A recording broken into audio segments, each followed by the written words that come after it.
Alright, welcome in everybody. It's absolutely wonderful to see you tonight. I hope everyone's had an absolutely lovely day. I hope you're all in the mood for just a bizarre time tonight. As we get ready to stream one of the strangest games. Momotobes, how are you? We are getting ready to stream one of just the strangest games I could think of that I'd be interested in playing. And that's I Love You, Colonel Sanders, a finger-licking dating simulator. Yes, this is a game officially commissioned by Kentucky Fried Chicken themselves, where we are going to try to animated anime Colonel Sanders. This seems like the kind of particularly odd thing that we can appreciate here on this channel. Now, I might ask for some decisions along the way. I hope you're okay with that, chat.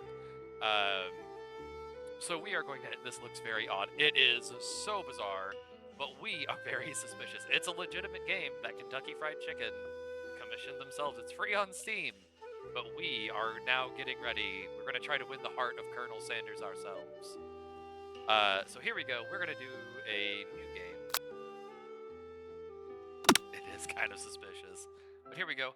Okay, chat. Oh, we have to name our chef. Okay. What are we going to name our chef tonight? I feel like there's so many different things we can do. You know what? We're just going to... We're going to try to woo him. We're going to have Ducky try to woo this Colonel Sanders. Here we go. We've got some chicken. We've got some biscuits. Colonel Sanders himself made a game to make people fall in love with him. You sleep softly as the morning sun casts a warm glow through the window of your modest student apartment. When dating apps don't work, make a video game. Oh my word. The world is peaceful and serene. You can stay in the moment forever. Or you could wake up now. Your first day of culinary school is no sleep. Alright, let's get up and at 'em. Cute bedroom, though. It is surprisingly a nice bedroom. Lying in bed, you stare at the ceiling, thinking about everything that awaits you at the prestigious University of Cooking School Academy for Learning. That is an absolutely insane name for the school we're about to attend. Your mind begins to wander. Who will be there? What will you cook? What should you wear? Time begins to fly by, and you find your imagination getting away from you. Waking up to when hearts already romantically inclined. That's right. All right, so we need to take this seriously. We want to daydream a little bit, thinking about the future. Oh, we need to take this seriously. We are getting ready to start at the Culinary Academy School of University Cooking or something like that. We should take this absolutely seriously. Make your mic louder. The game is overpowering your voice. That is not part of the game dialogue. Let's see here. All right, down with Colonel Sanders a little bit. Let's see here. I feel like, is that better? Hello, test. Are you all there? Can you hear me? I better make sure to arrive prepared for the first day. You bust through your better for me. All right, thank you, Momotobes. Definitely can hear you better. Thank you. I appreciate that. Anytime that happens, just let me know. I can do quick sound balancing. You bust through your morning checklist. Teeth brushed, hair combed, pits deodorized. Nothing can stop you now. You confidently grab a biscuit, strut out the door, and head off to class. Just what you needed to get your blood flowing. Standing in the quad, you gaze upon the magnificent University of Cooking School Academy for Learning. Here comes your lifelong best friend forever, Miriam. She's the most adorably awkward person you've ever met, and you absolutely love her for it. Always need a biscuit. I would imagine, especially as a raccoon, you are always needing a biscuit. Good morning, Ducky. Are you excited for the first day of the rest of our lives? Actually, I'm... Because I sure am. Excited, a little nervous. Okay, a lot nervous. What's the... It's just that this morning I made breakfast for myself, but, well, when I ate it, I couldn't taste any love in the food. What if I'm no good? What if I fail? Classic Miriam. Raised by Master Chef parents, she's always held herself to a very high standard. Oops. Ever since we were little babies playing together, and you rescued me from that quicksand box, it's been clear to me that you're the most loving, caring person I know. You're doing great. But with the University Cooking of School Academy for Learning's famous 3-day only semesters, I'm afraid of being left behind and never catching up. This game is such a trip. I love it. Quicksand box. Yes, Shaden, a quicksand box. We also have a 3-day semester. A sweet girl, Miriam. Always had a flair for the dramatic.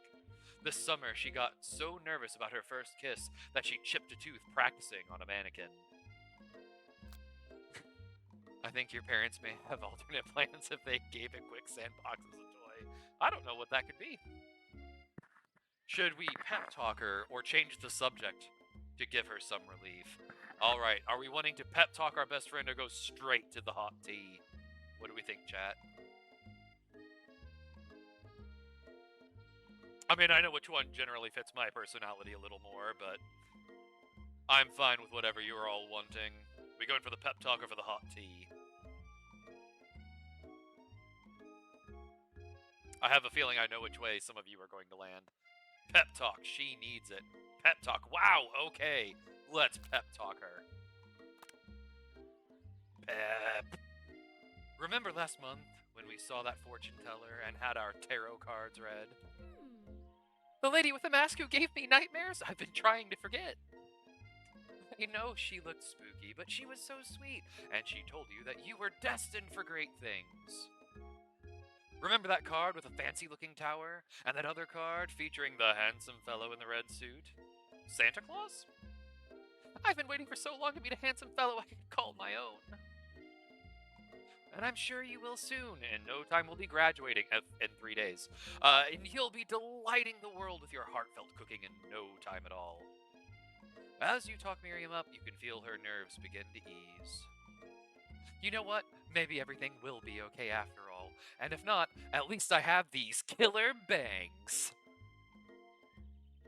Can you believe I cut them myself? You can definitely believe it. I cannot believe it. Before you get another word out, you're rudely interrupted when someone smacks your books and custom-engraved measuring spoons out of your hands and onto the ground. Hey! It's Ashley, your arch-rival. She's totally evil, but you can't help but be filled with jealousy. She can get anything she wants, and she knows it. Oh, hello, Ashley. Oh, I didn't see you there, chicken shins. Oh, no she didn't. You leave ducky shins alone. They are perfectly normal shins. Can I buy a croissant? Croissant. A croissant. A consonant? No, you can't have a consonant. I read that as croissant, so I apologize. Ugh. You can't stand Ashley. Even her name is annoying. You know for a fact that it's actually Ashley, but she had to add extra letters to make herself feel better than everyone. If anyone here knows what perfect shins look like, it's us. We're not gonna let you or your really weird insults get to us. Across the quad, you see Ashley's best friend, Van the Man. Oh my word. Stop to look at his own reflection in the mirror. His pants are so tight, you can see him casually working out his glutes while he styles his hair. No lie, they're rockin' glutes. Van. You rang. You've never been sure what their arrangement is, but as long as you've known them, Ashley and Van have been just as close as you and Miriam, but substantially more devious. this. I can't believe that University of Cooking School Academy for Learning would ever allow people like you to attend as students. I know, right? You think they just hand us our diplomas now. Or maybe hire us on as professors. You amateurs could learn a lot from us. That is quite the pompadour Van Man the Man is rocking. Wow. With the first day of school about to start, there's just not time to properly tell these two off, so you resist the urge. Let's go, Miriam. Psh, see you later, losers. As you approach the door, you see a goofy-looking kid pushing hard against the window directly next to it. Oopsie. I think it's broken. You reach forward and easily pull the door open. That should do the trick. I love you. I think you mean thank you. My name is Pop. I was named after my Pop. He's old. Could someone like this also be a student at the school? He must be one heck of a chef. Also, his name tag clearly says Bob, but I guess he's reading it upside down. Hi, Pop. I'm Ducky, so are you gonna make me hold this door all day? No. And with that, he's got a little ghost coming out of his mouth. And with that, the young man walks into the building ahead of you. Is it just me, or is he kind of cute? I think it's just you. You both shrug your shoulders before following him into the building. You stand at the edge of the room, unsure where to sit. Other students wander in and keep themselves busy chitchatting. A scruffy-looking pooch takes his place at the podium at the front of the class. Adorable! Oh no, quiet down, everyone. Miriam went from handsome dude in a red coat to Pop real fast. What if Pop has a red coat eventually? No, quiet down, everyone. Who is this unreasonably cute pup, and why is he in our culinary class? You must be Sprinkles, head instructor and CEO of UCSAL. Please, call me Professor Dog. I may be cute and little and fluffy, but I still demand respect. Woof. What? A cute dog is our professor? This is the best school ever. I guess only a dog's nose is capable of picking up all the nuance of fine dining. Out of nowhere, respect the puppers. That's right, you put some respect on that name. Out of nowhere, wind begins to rush around you as a swirl of cherry blossom petals fill the air inside the classroom. I'm chilly. Someone close the window. And then he walks in. You're immediately swept up in the aura of this new student and his remarkable goatee.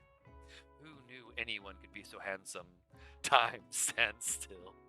Swoon. It's him! If it isn't my favorite student, Holland.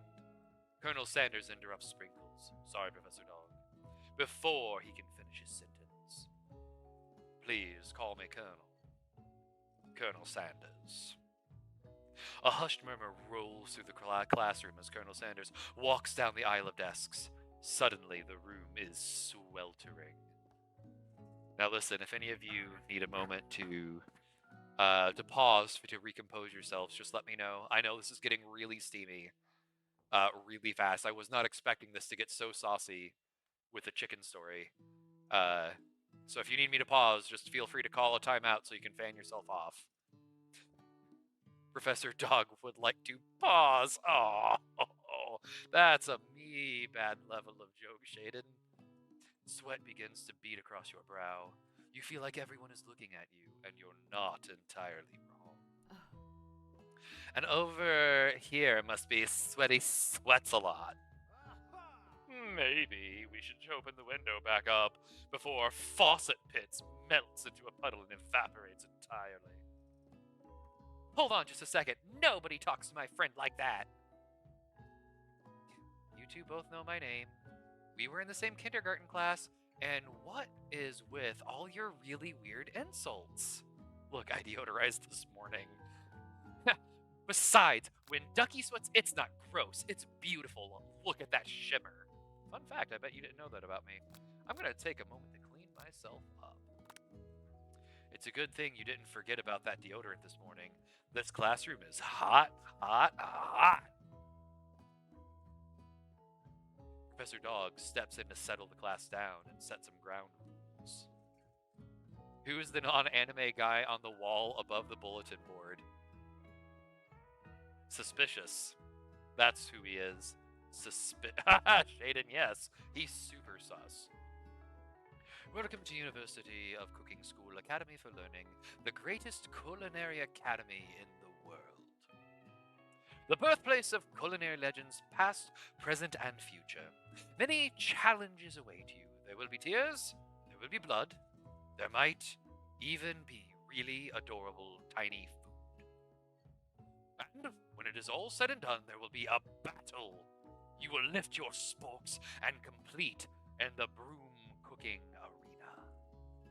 Just then, another student enters the classroom and interrupts the professor's rousing speech. Hi guys, sorry I'm late. I hope everyone had a good summer. I really miss... Quiet! Late to class is bad enough, but interrupting my monologues? You're on the fast track out of here, young man.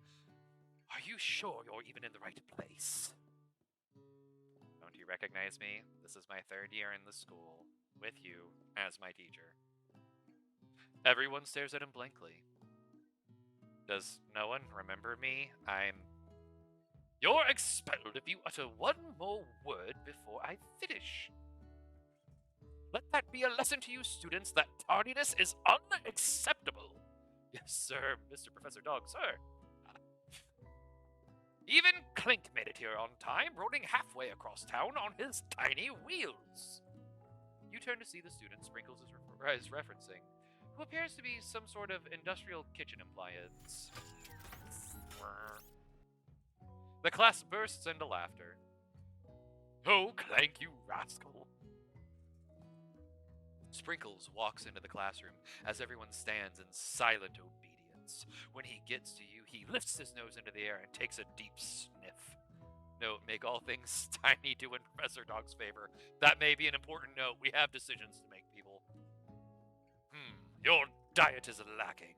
Based on what I'm picking up here, you definitely need a multivitamin. Perhaps be better taking care of yourself. You've never had a talking dog as a teacher before, but Sprinkle's reputation for being smart but tough is well known.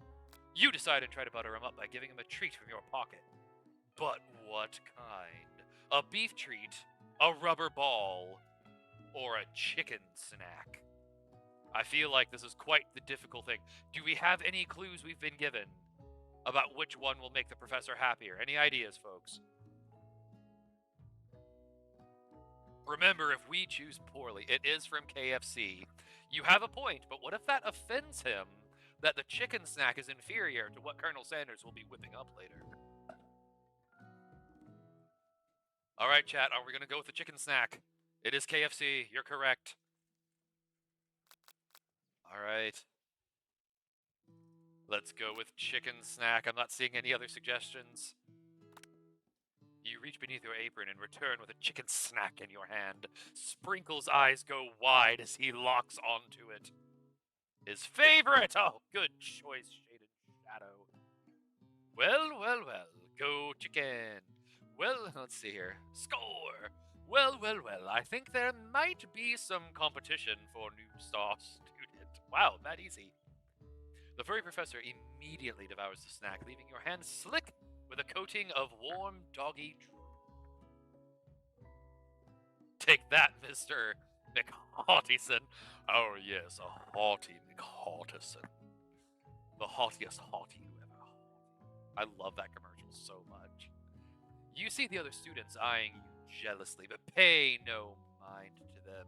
If they wanted to succeed in life, they should have learned the importance of carrying a range of dog treat flavors on them at all times. The quality of the school, bribes and all. What do you mean? This is clearly one of the most important schools. Look at the dog. The professor is high quality, even with his bribes. It is the poster in the classroom that makes me more suspicious, though. Settle down, young chefs. Take your seats and prepare to have your minds opened to the amazing possibilities of culinary creation. 3 days to graduate, we must do what we must.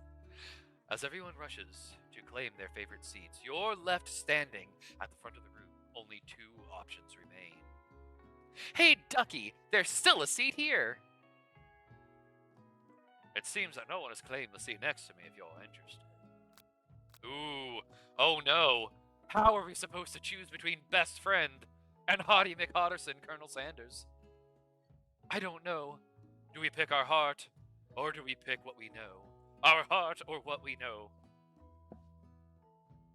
This seems like a tough decision, chat. I don't know. No one sat next to the hottie. For why? I don't know, Shaden. Loyalty is hot. Listen, Colonel Sanders, we know that you're a hottie McHotterson, but you know what's even hotter? Being there for our friends. And I think that's a valuable life lesson for all of us. Even though there is the haughtiest of McHottersons, we must choose our best friend at the end of the day. And the need to win the game. Oh no, Momotobes, you have a point. There is a way to win the game, from what I understand. Look, we don't know if he's a creep. With that much beauty pouring out of his goatee, knowing that he makes finger-licking chicken, how could he be a creep? But I do think we need to pick our best friend. You move to take a seat by Miriam. I'm so glad to have you near me to support me through this class. He's going to be enamored by our undying loyalty. Or our, hopefully. Of course, you're my best friend. Who else would I sit by? Colonel Sanders, he has such a magnetic personality, and there's an open seat right next to him. If you had sat there, you might have gotten to know him a little better. Well, Miriam, even you're telling us that was a bad choice. I've never sacrificed our friendship. Besides, I'm sure I'll get a chance to talk to him later in the semester. I've got 3 whole days. That's like a lifetime. Turns out he's an opposite pole. So you say, but now that Miriam mentions it, that Colonel Sanders is just so darn dreamy. As soon as you've settled into your seat, the professor makes an announcement. Think fast, it's time for a pop quiz. Yay, a quiz about me. This incredibly important and surprisingly short quiz will tell me if you are ready for life at culinary school. Keep your knife sharp and your focus sharper. Here comes question number 1. If train A is traveling to point B and train B is traveling to point A, how important is it to wash your hands before cooking?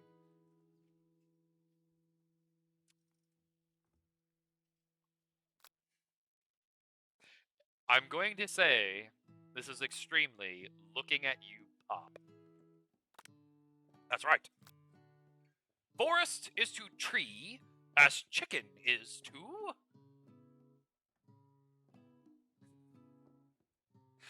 night vision goggles. Clearly. It is extremely important to wash your hands. Listen, folks, please wash your hands before cooking. So, yes, it is Feather, but I want to figure out a parallel with night vision goggles at some point. That's right. What is the most efficient eating utensil ever created? A comically oversized fork, a meat tenderizer, or a spork. A hand. You know what, Shaden? I think you're right. I'm going to guess they want us to say a spork, even though I think we all know that is genuinely one of the worst utensils ever created. I know, that's my hot take for the day. That's right. What food is best for a broken heart? It's gotta be camel meat. That seems... anything as long as it's prepared with love and not too much salt. I don't know. I've never had camel meat. That's right. Is Sprinkles a good boy? That seems like the easiest one. He is not just a good boy. He is the best boy. The best boy. That's right. Your total score is a perfect 5 out of 5. Wow. Be honest. Did you cheat?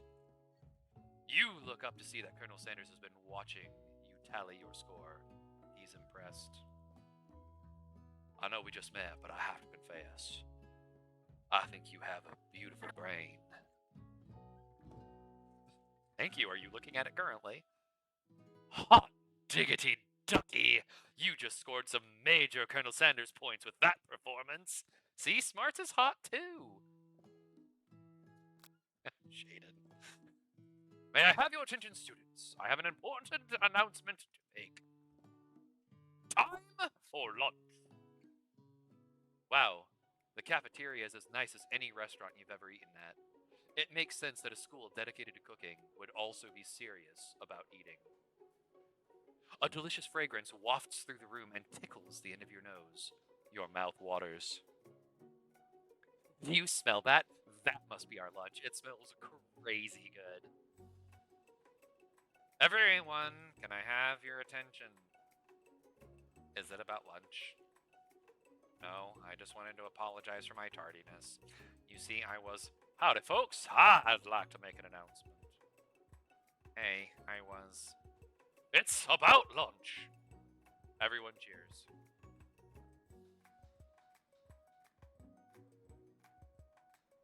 But I...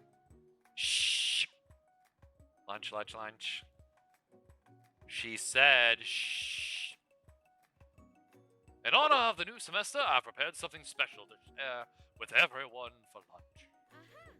That must be the smell I smelled. Indeed, that smell. You hold your breath, waiting to see what food this mysterious student has created. You've heard that he's very talented, but were the rumors true? I am beginning to think that I wasted many opportunities at culinary school. Momo Tubbs, it should have only taken you 3 days according to this game, and you didn't even get to meet anime Colonel Sanders.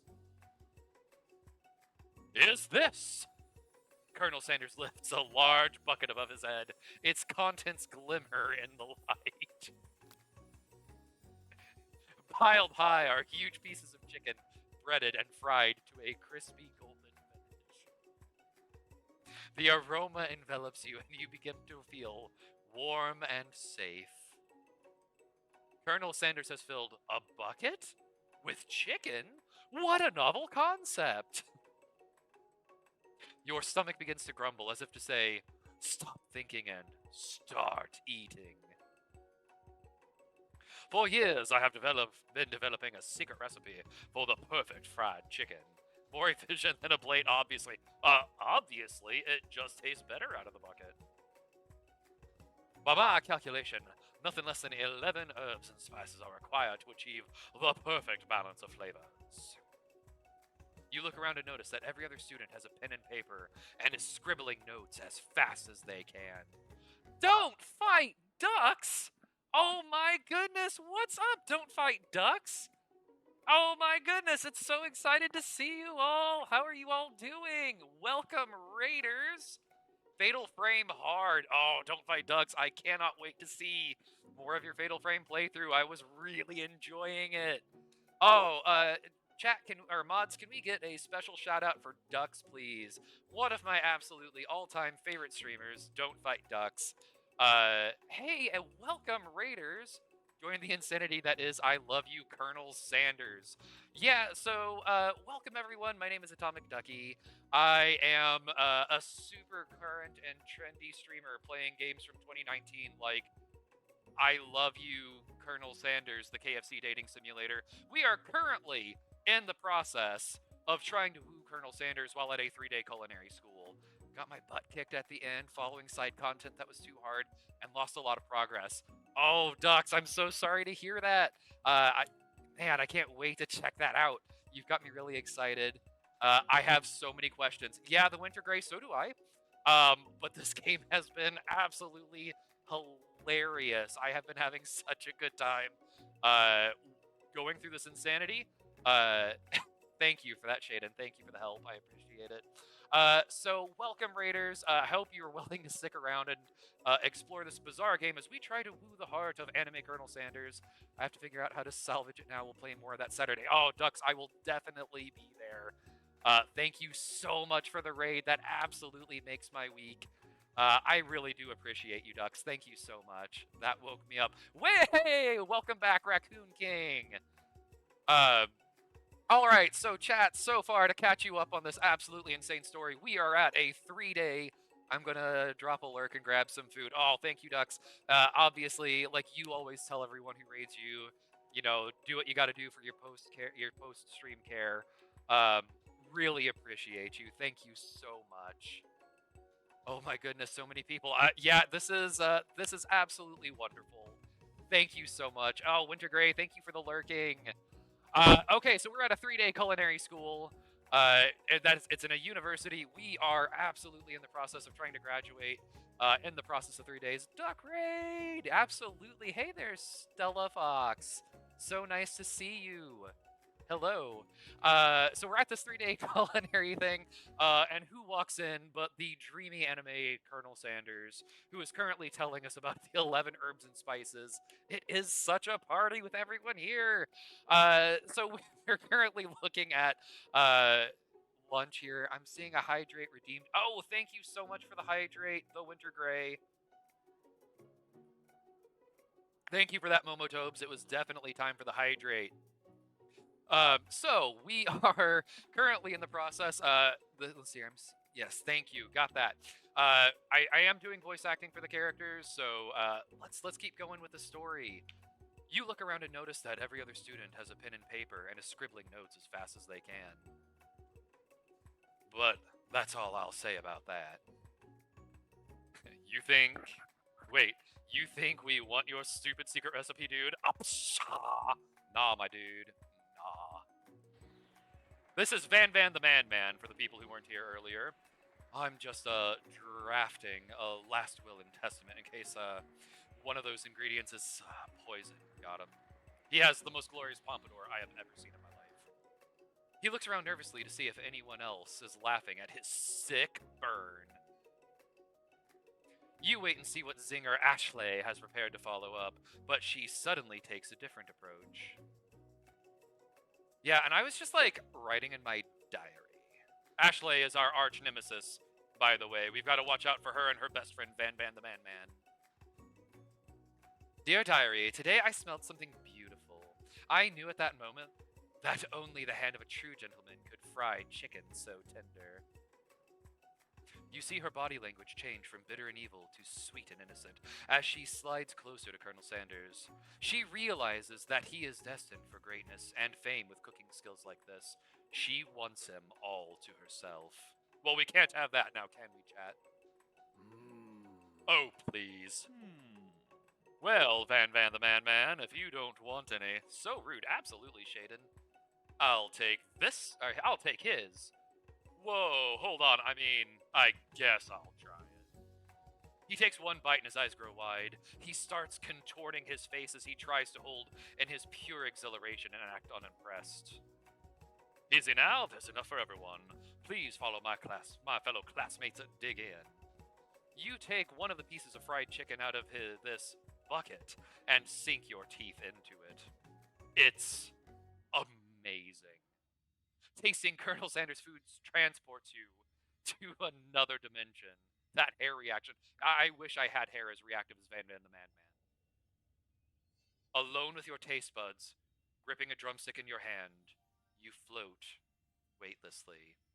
All right, chat, and here's what I'm going to do. I'm going to put up, moderators, can you put up a 60-second poll for me as to which one of these choices we are going to go with? Chat, you are on this journey with me. Do we want to focus our mind and meditate on this moment? I try and identify every flavor. Do we want to savor the moment and everything that it tells us about the Colonel Sanders culinary heart? Or do we choose to swim toward the light? All right, and the mods, if we can go ahead and just get that poll up.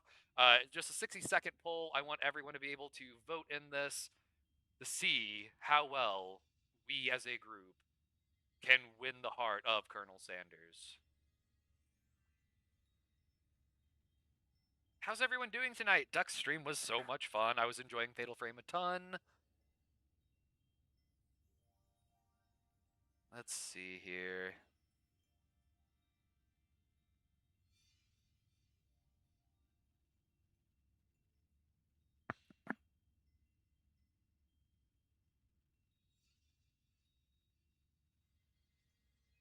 Let's get this one going here.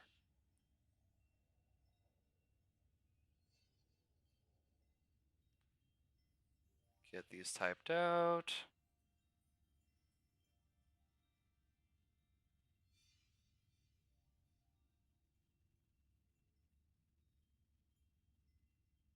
All right, we've got a 60-second poll going, everyone. We are going to go ahead. You're testing my speed tonight, Ducky. I am so sorry, Shaden. I appreciate the patience. So I have the poll going, though, chat.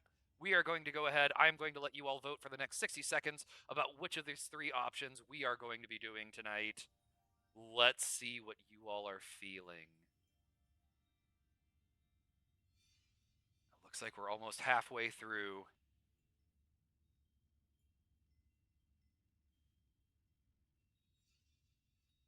Let's see here. Oh, did we accidentally get it up at the same? Nope. Okay.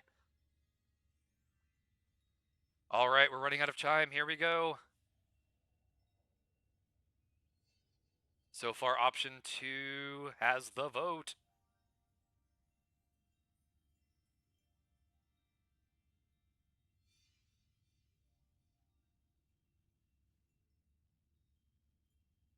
Here we go. All right, it looks like we are going with option 2. We are going to savor the moment and everything that it tells us about Colonel Sanders' culinary heart. The flavors in your mouth are beautiful, pure, heavenly. What a guy.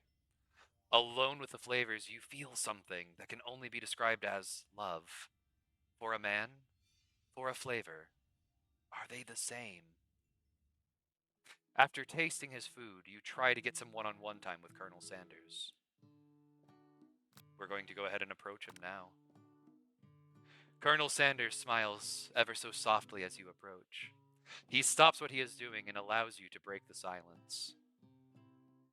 Colonel, I wondered if I could talk to you for a second. Anything for a fellow chef. What exactly was on that chicken? Ha ha ha, how bold to come out and ask. It's an idea I had for a new combination of flavors that will make me my fortune. He pulled out a chicken cane? Fantastic. And established my legacy for all time as I open a chain of highly successful fried chicken restaurants. No big deal. It's just you and me here talking. I can keep a secret. In fact, I've got some of my own that I'd be willing to trade. What's the rush? The semester is only getting started. We've got 2 more whole days to get to know each other. He's clearly not going to give up easily. Looks like a goat chicken. Oh, no, I can't unsee that, Momotobes. He's clearly not going to give up easily, but it doesn't hurt to be persistent. You know what they say about secrets, Colonel? Shouldn't learning be fun? Aw. You've got moxie, I'll give you that. Colonel Sanders looks both ways to make sure you're truly alone, and then leans in. You feel his warm breath as he whispers. Just one ingredient, but you can't tell. I use... It's something my great-grandmother taught me. Wow. You'd have never guessed that. In fact, you're not even sure where you'd get some if you searched. While you're wrapped up in that huge revelation, you notice that Colonel Sanders has disappeared. While everyone else is still in the cafeteria, you decide to look for him. You find Colonel Sanders outside, standing in the quad. Redacted for KFC proprietary recipes. Yep. They can't actually tell us what is in the recipe. You find Colonel Sanders outside, standing in the quad. Oh, it's you again. Howdy. Sometimes I like to come outside and look at the school buildings. I think about how my story will continue on after I've graduated. It sounds like you have big plans. I dare say the biggest. I will leave my mark on this world, you can bet on that. School buildings, so inspirational. Hey, they're not bad. This looks like a decent university. Alone together for the first time, you figure now is the perfect moment to show your personality to him. I think, let's see here. I think we should probably go with modest but thoughtful. I feel like the Colonel is an absolutely... I think he would appreciate our gentleness in this approach. Well, wow, little hearts flew off of him. That has to have been a good choice. I just wanted to tell you that I really enjoyed your food. Now you've got his attention. The flavors were complex but comforting. The interplay between salty, savory, and peppery, it was perfect. I appreciate the compliment, Ducky. I'm sure you'll be a big success. I know we've only met today, but I'm starting to get the same feeling about you. We should head back inside. The next lesson starts soon. You step into the massive cooking arena where the afternoon lesson will take place. Each student gets an oven and all the tools and ingredients they could ever need. Look at this place. It's magnificent. Finally, we get to show our stuff. Wait a second. Oh no, we have to show our stuff. What if I totally blow it? You're not going to blow anything, except maybe kisses to the crowd of fans you're going to earn with your signature, adorable, tiny food creations. Welcome, students, to the cooking arena. By the way, everyone, our professor isn't Puppers. He is the goodest boy, Sprinkles. For today's lesson, we'll be cooking with partners. Hurry up and pair off. Naturally, Miriam looks over at you, but unable to control yourself, you pounce on Colonel Sanders. Oh my, how very forward of me. Hey, Colonel, would you like to tackle this lesson as a team? A team of two, that is. Me and you, if that wasn't clear. Want to be my partner? Aww. Sure, Ducky, I'll prepare our station. Chat, I feel like we are winning the heart of Colonel Sanders. By the way, this was officially commissioned by Kentucky Fried Chicken. Just so you all are aware, this is free on Steam for the people that this might appeal to. Without you as a partner, Miriam is left standing all alone. Two different students quickly take notice. Hello, new partner. Beep boop. Oh my! Two potential partners! I'm so sorry, gentlemen, but I don't know who to choose! It looks like you'll have to pick for her. Friend duties can be a little awkward. Poor Miriam, what have we done? We had to follow our heart there, Shade and Shadow. Friend duties can be a little awkward, but that's the price you pay for not being alone forever. Who do you want to ask to be Miriam's partner? This is certainly one of the most profound love triangles I've ever seen in any piece of media I've ever seen. Now, I feel like if we're really looking out for our best gal pal here, we're going to go with Clank. Because we've already established Pop does not like to wash his hands. You say Pop's Momotobes? Really? But Pops doesn't wash his hands. That's actually quite disconcerting. And look at that cheeky... She likes Pop. You're right. She does like Pop. Alright, I guess we're going to have to go for it. Alright, here we go. Sorry, Clank, but I think Miriam will be partnering with Pop today. Pop gives a big smile as he steps up to the same station as Miriam. I'm a chef. She holds up a banana, or he holds up a banana without peeling it, proudly eats the entire thing. Yeah, someone needs to go hug Clank. Absolutely. Clank deserves a lot of love. He's a good robot. It's disconcerting, but Miriam is too kind to act grossed out. I love your enthusiasm, Pop. She looks at you like, really? This kid? But it's too late to change your choice now. He's so sad. Yes. Now it's time to focus on your own cooking classwork. Alright, you two, for today's lesson, we are going to keep it simple. Pick a basic dish and divide up the steps. She's the one who thought he was cute. Sometimes I feel like we make decisions in life that we regret pretty quickly. No chef is an island. It takes 2 flints to make a fire. You get the idea. Which dish do you suggest to your partner, Colonel Sanders? Steak tartare seems easy enough. It's fancy, and you don't even need to cook it. Using octopus will blow Colonel Sanders' mind. That's the kitchen arena from Food Wars. What? The winter gray? Yeah, it is. I mean, that makes it more important, doesn't it? I have a feeling, though, we're going to need to go with our grandmother's mashed potatoes and gravy. Professor Dog did say there would be a battle at the end of the semester. That's true, the Winter Grey. Earlier, apparently one of our finals is we are going to have to do a food battle. And with the Colonel's our partner, how could we go wrong? Oh, Colonel liked that. You saw the little hearts once again. I've always been something of a down-home chef. I was thinking we could make something warm, inviting, comforting. Maybe mashed potatoes. Which came first, this or that? Who copied the kitchen design? This game released in 2019, so I don't know what year Food Wars came out, but I'm pretty sure it is older than this game.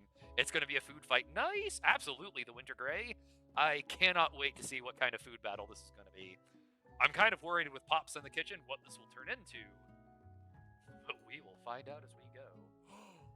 And gravy! 2015 for Food Wars. Wow! Messy, that's what. So this game definitely copied Food Wars 4 years after the fact. And yes, Shaden, absolutely this will be the messiest of battles. I couldn't imagine one without the other. Colonel Sanders casts a coy look at you, causing your whole face to go beet red. Embarrassed, you quickly turn away. I'll go get the potatoes. No, please, let me.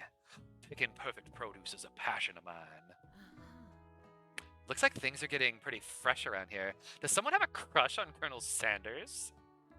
We're just cooking partners. Mind your own business. Sanders' heart is my business, and you'd better keep your fingers off of my man. Did someone call for me? No, geez, Ban. While I'm over here crushing Ducky's dreams, you're supposed to be taking care of our classwork. That was the deal, remember? Everyone has a crush on Colonel Sanders' Ashley. Probably including Ban. Although I think Ban has feelings for Ashley. Colonel Sanders returns. Wow, this got really metal, didn't it? Colonel Sanders returns, arms full of peeled potatoes. He tosses them into boiling water and turns his attention to you and your old friends. This JoJo's Bizarre Kitchen-looking mug. Yes, this is Ban the Man, otherwise known as JoJo. Oh, howdy there, Ashley, Ban. Are we working in a quartet instead of a duet now? Actually, no. It looks like Ducky was struggling, so we offered to give him a hand. You know how it is. These young amateur chefs need a lot of mentoring. I was going to say, Colonel Sanders, maybe I could teach you a thing or two about fancy food. Maybe one day you might be able to get up to my level. Ha! Doubt it. Only room for 2, Colonel. That's right. Me and the Colonel. Don't be rude, Fat Man. Personally, I have no doubts whatsoever about Colonel Sanders' ability to concoct creations worthy of admiration. After all, your fried chicken was quite spectacular. But Colonel, if you ask me, I make a better partner for you than this thing that has positioned itself at your station. Don't you feel deep down that we cast complementary shadows? We fit together like a thigh and a drumstick. It just makes sense. She does have good taste, doesn't she? Nothing about this makes any sense, but one thing is clear. She's coming for Colonel if you don't watch out. Ashley is going at it hard. You need to ask for some backup here before things get ugly. Are we going to turn to Colonel Sanders, hunk of hunks in our time of need? Oh, is she? That's right, the Winter Grey. I am not standing for this. Or do we turn to Miriam, our forever bestie who has always had our back? I'm kind of inclined to think that Miriam... Remember earlier, we did choose to sit by Miriam instead of this hunk of hunks in our time of need. What do we think, chat? Do we choose Colonel Sanders to see if he'll stand up for us, or do we pick our bestie?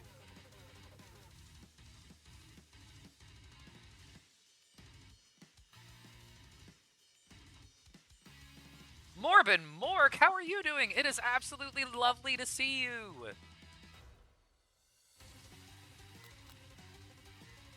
All right, chat. I think we have to stick with our bestie if we're going to be authentic to ourselves.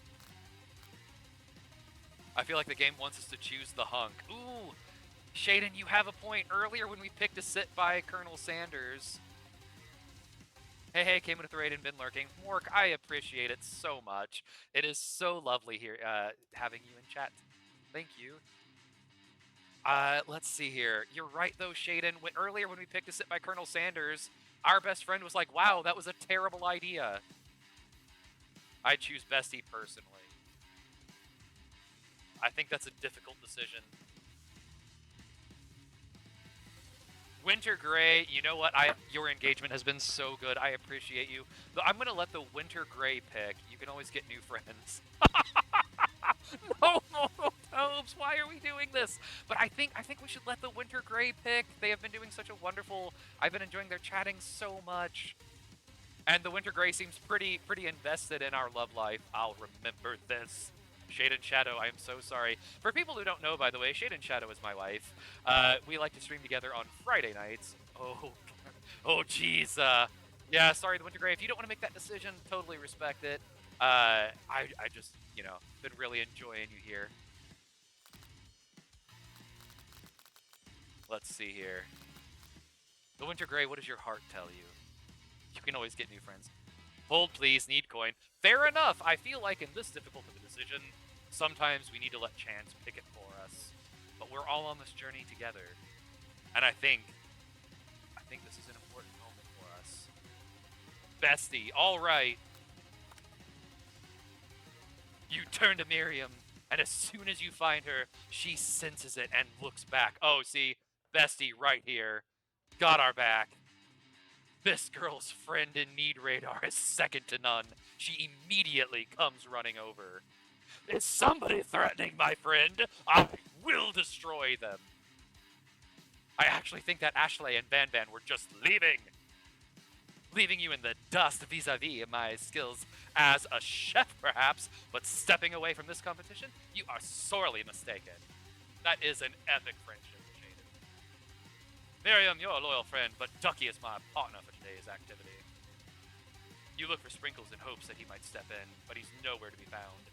Darn those cute corgis and their short but sturdy stature. You look down at your station and realize that in the tension of the moment, your hands have been cooking on autopilot.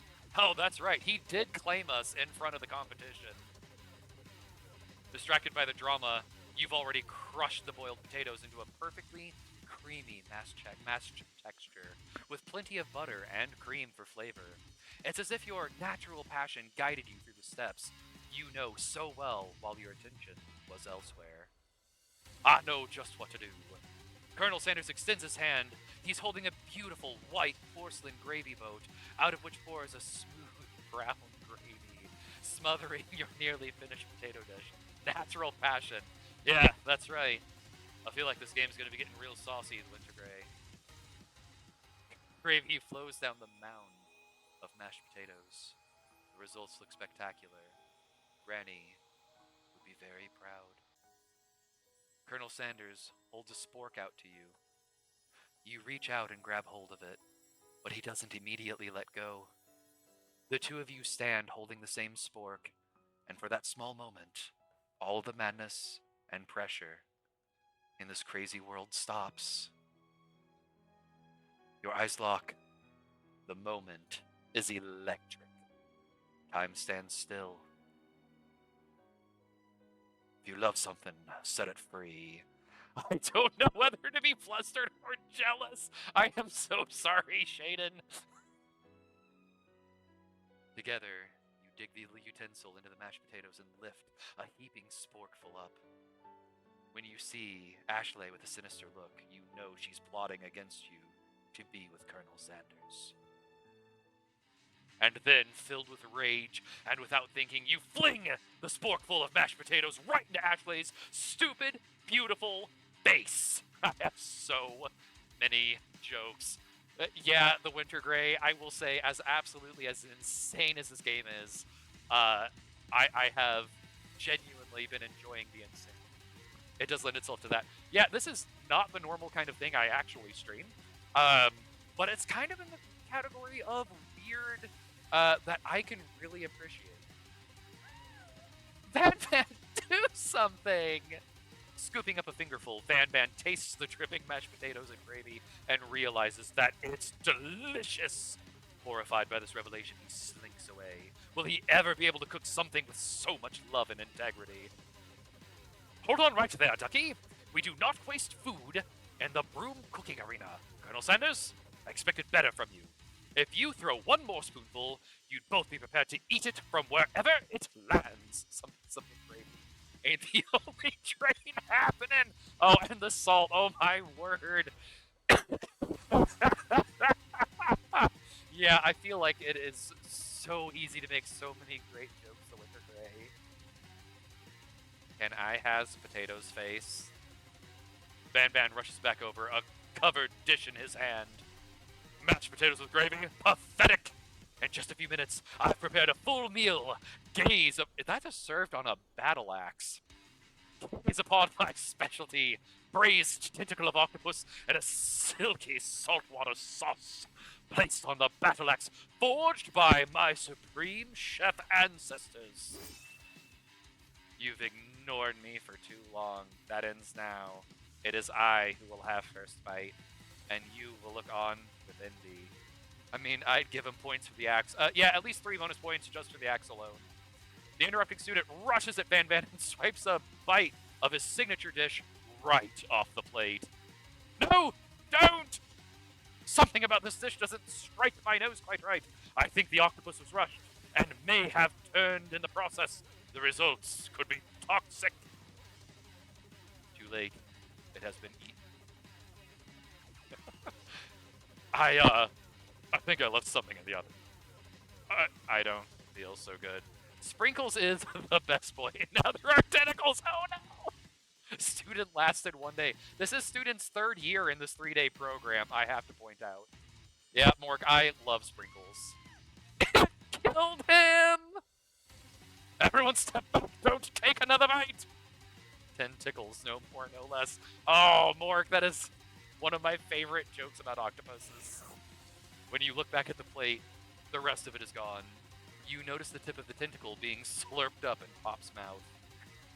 Pop winces in pain for just a moment, then is almost immediately back to his oblivious self. That does check, Shaden. Oopsie. Tastes like poison. Child murder. Yeah, the Winter Gray, once again, this was officially commissioned by Kentucky Fried Chicken, and the insanity is, it just keeps amping up as we go, so who knows where we'll be. We're probably about the... Your student seems rather old than the other. Yeah, he's older.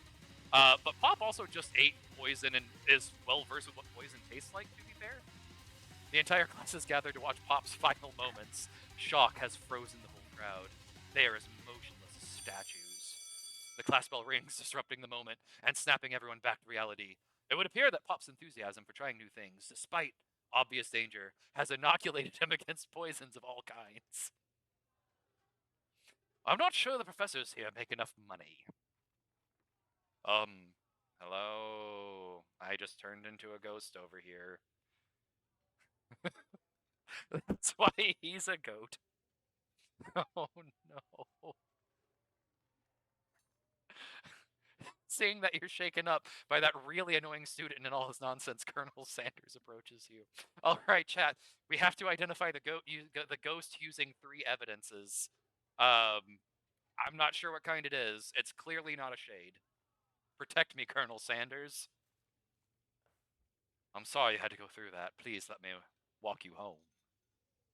What? Like, for real? Oh, come on. Yep. You follow Colonel Sanders out of the room.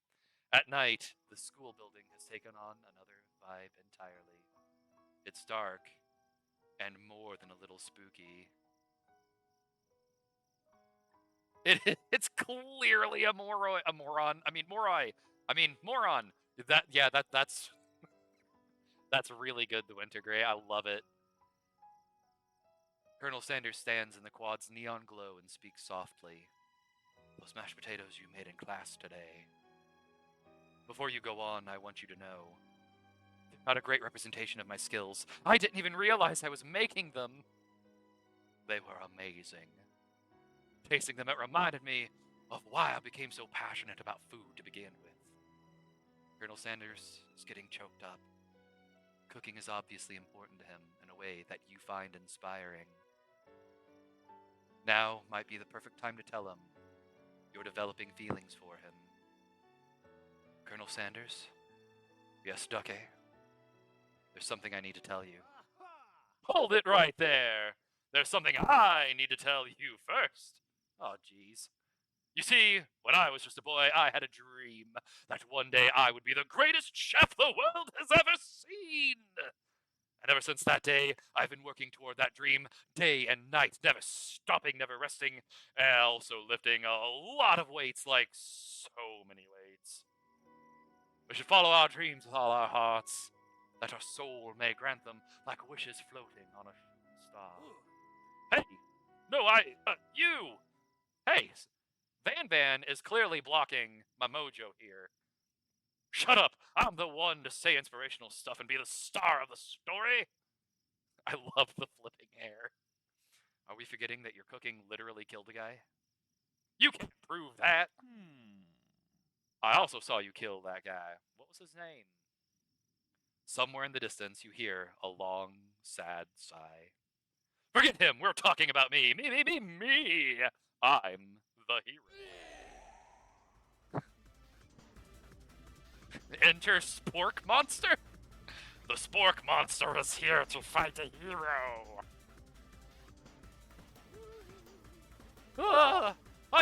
I think I left the fridge door open. Later, nerds! How dare you threaten me? Just as I was letting down my guard and connecting with another chef on an emotional level. What? What is this game? I don't know the Winter Gray. Turns out this is a horror game. You see, I am now a relevant horror streamer. I do what I can. It's giving Johnny Bravo. Van the Man, I feel like is a Johnny Bravo from JoJo's Bizarre Adventure. Be afraid, be very afraid of me. Because I'm a monster, see? Is he rhyming on purpose, or is that just a coincidence? Before you can discuss syntax any further, it's a turn-based fight sequence. Oh, I was not expecting an RPG. What will you do? What? Now we're playing Final Fantasy. Let's attack. You decide to go on the attack. Which attack will you use? Cook with love! I will defend the Colonel. Cook with love does 1 damage. It just got real. Be not afraid, okay? Grab spoon. Be more afraid? Is this biblically accurate angel meatball? That attack really upset Spork Monster. Spork Monster goes on the attack. They spit hot gravy at you. You take 1 damage. Attack or defend? I would grab a spork. You know, it would be really beneficial, Mork. Absolutely. Let's attack again? You decide to go on the attack. It worked last time, right? 1 damage out of... I think it's 1 damage out of Tangerine. How many health do we got? We have no idea, Mork. This is the first... Does a random RPG sequence in the middle of our dating simulator. Cook with love does 1 damage. Spork Monster won't forget this. Spork Monster is feeling really threatened by your attack. Spork Monster focuses their mashed mind and draws in energy from Mother Earth itself. They grow larger and more intimidating. How will you respond? We probably need to defend. I'm feeling a big attack coming up. You decide to defend. Which defense will you use? Trepidation? Yeah, we'll do trepidation, sure. You hold your hand between your hands and mutter, "This is not happening. This is not happening." Ah, I understand this too well. Spork Monster is no quitter. Buffed up and ready to rumble, they go on the attack once again. Spork Monster uses Utility Tinsel. You take 2 damage from the attack. You take much more damage. You're not going to survive the battle. I am filled with trepidation. Let's hit it again. Let's cook with love. Spork Monster is oozing cheese sauce. Rebranding to Morbid Spork. Oh no! We are weak. The Spork Monster is oozing cheese sauce onto the lawn on the quad. I wonder who's going to have to clean that up. Feeling vulnerable, Spork Monster prepares for its ultimate attack. Rounded Edge. Vile villain, your reign of terror stops here. Colonel Sanders summons the energy of 1,000 chickens. Oh, we're doing an Ultima summon. A punch. I tell you, I spit, Mike. Oh, it's great to laugh, isn't it, Morg? One of the greatest things we can ever do in life. Pot Pie Power Pinch does 10 damage. Spork Monster is defeated. You saved me. Uninjured Spork Monster spews steam into the night. Oh. Maybe we should spare this wretched beast. The Colonel seems like a gentle human being, despite pinching a Spork Monster to death. You manage to tamp down your disgust at the sight of this gnarly beast long enough to realize that he is still a living creature, with a pure soul who deserves your pity, not your wrath. Begone, beast, and don't you dare come back for a follow-up encounter tomorrow. I won't forget this, and I certainly won't be back like you said. So are chickens, Colonel? Oh, the Spork Monster scuttles off into the night. Oh no, Shaden, that's absolutely wild. The defeated monster left behind a special item. It appears at first to be a cookbook, but upon closer inspection, it's so much more. It's a book of magic spells with a golden chicken on the cover. You open the cover and find a library card tucked inside. The last name to have signed out is Borko. The Necronomnomnomicon! Yes. Borko, that name sounds strangely familiar. Your blood is pumping as you stand in the quiet of the night, holding the mysterious book in your hands. As you come down from your battle buzz, you realize that your final attack has left you completely depleted. The world around you begins to fade away. Without any energy to keep your eyes open, darkness overtakes you. The image of Colonel Sanders flashes before your eyes as you fall asleep. He must have helped you get home. In your tired state, you don't know if you could have made it without him. What a guy. You want to thank him, but you don't have the strength to utter a single word. You feel your covers being pulled up over you as you are tucked in tightly. Good night, my Colonel. In your dream, you're together with Colonel Sanders for some reason. Sprinkles is also there, instructing your love. Dreams are weird.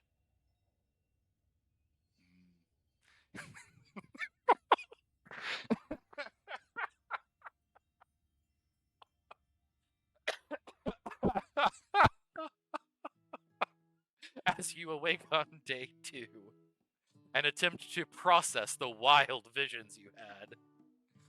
Were they memories or premonitions?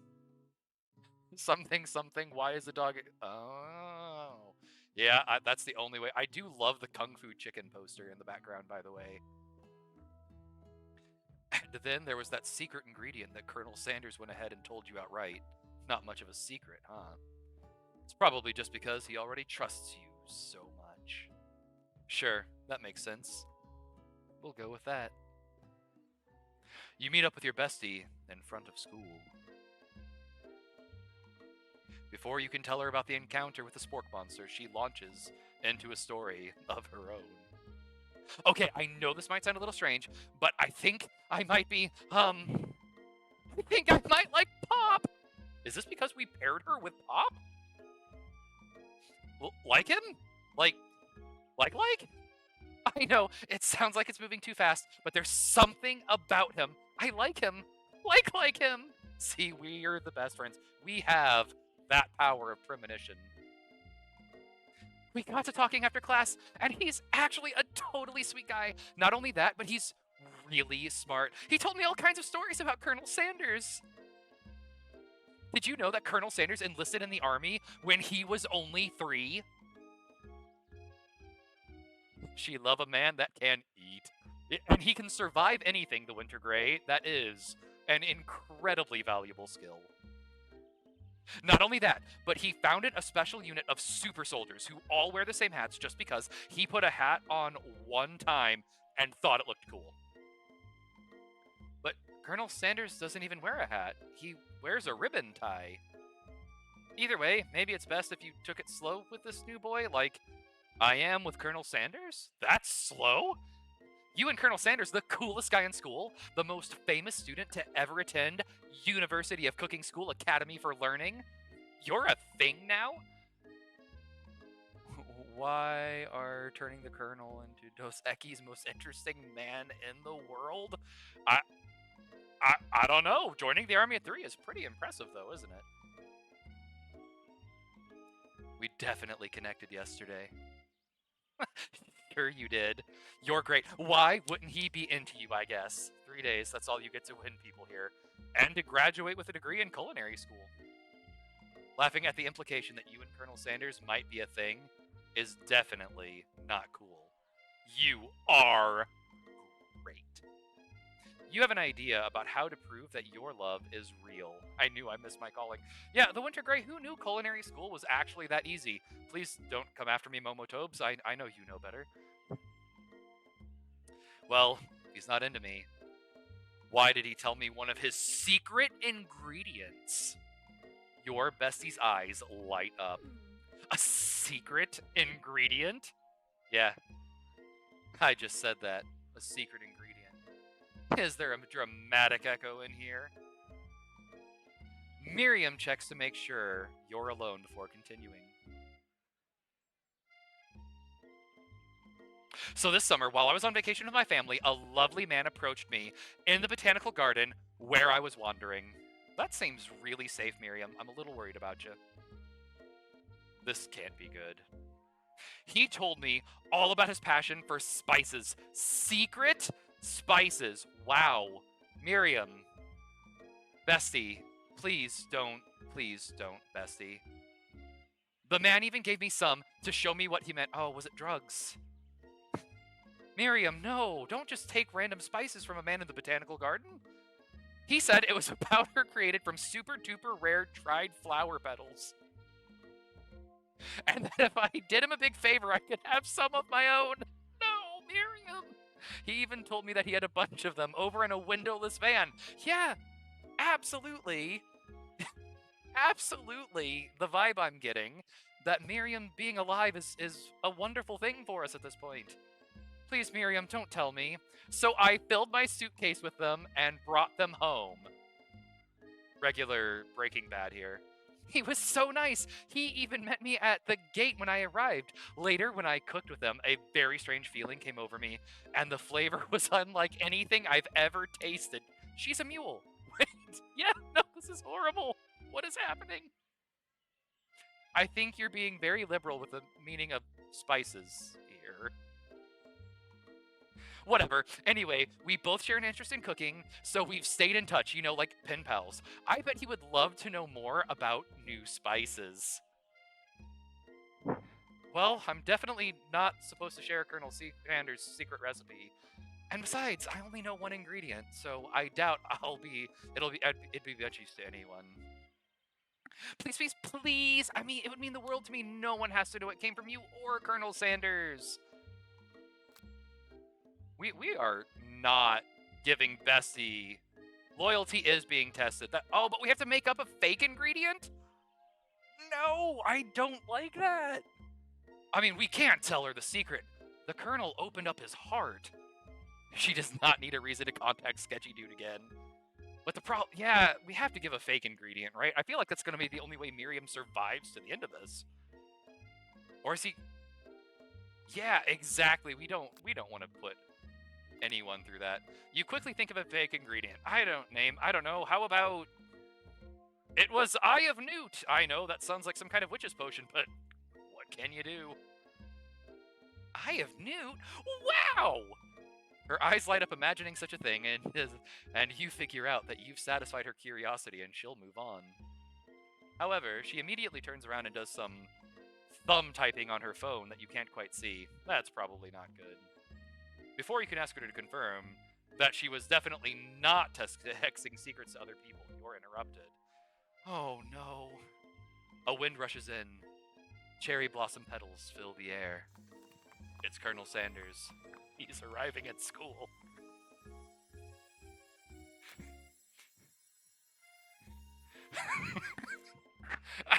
I don't know.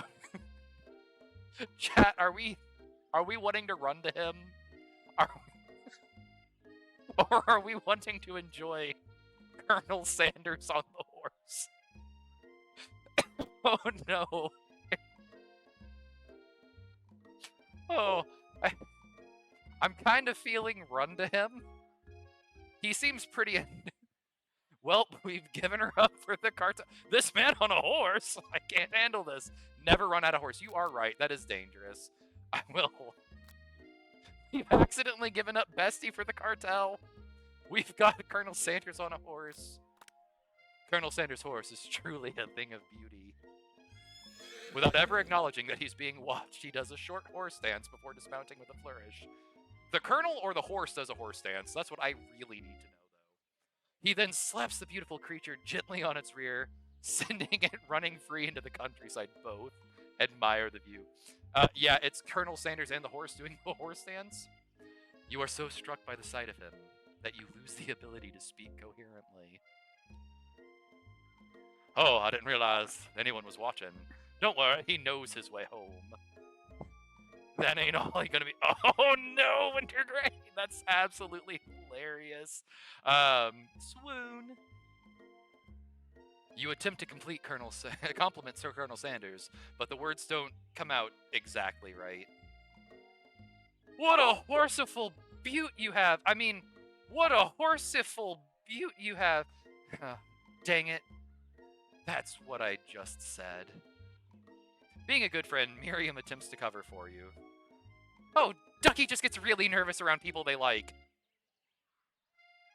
What? This is not helping. This sounds like real life. Shaden, I sometimes, on rare occasion, can speak do good better. I mean, they got food poisoning and were up all night. It was gruesome. You should have seen it. She gives you a wink and a smile as if to say, situation handled. Can't blame a girl for trying. And with that, Colonel Sanders disappears into the school, leaving you and Miriam to follow. When you enter the classroom, you see your two rivals, Ashley and Van Van, are doing something bad. By the way they're hiding, you know it must be really bad. Like counterfeiting recipes bad, experimenting with restricted ingredients bad, summoning a demon bad? You know, at this point, I'm not ruling that out, folks. You try and get a peek over Van Van's hulking shoulder. They're in cahoots with Sketchy Guy. Oh no, are they part of the cartel? Yes, the mathematical equation for chicken. I hope you wrote that one down, Wintergrey. If you didn't, you are clearly going to be missing out on how to math chickens good. But he sees you coming. Whoa there, little one. I'm not sure you're ready to help. Oh, you're not ready to handle this. Oh no, Van Van, I'm into the Colonel, sorry. Why don't you make like a bee and mind your own wax, honey? Oh, man. Oh, no. The mathematical equation for chicken.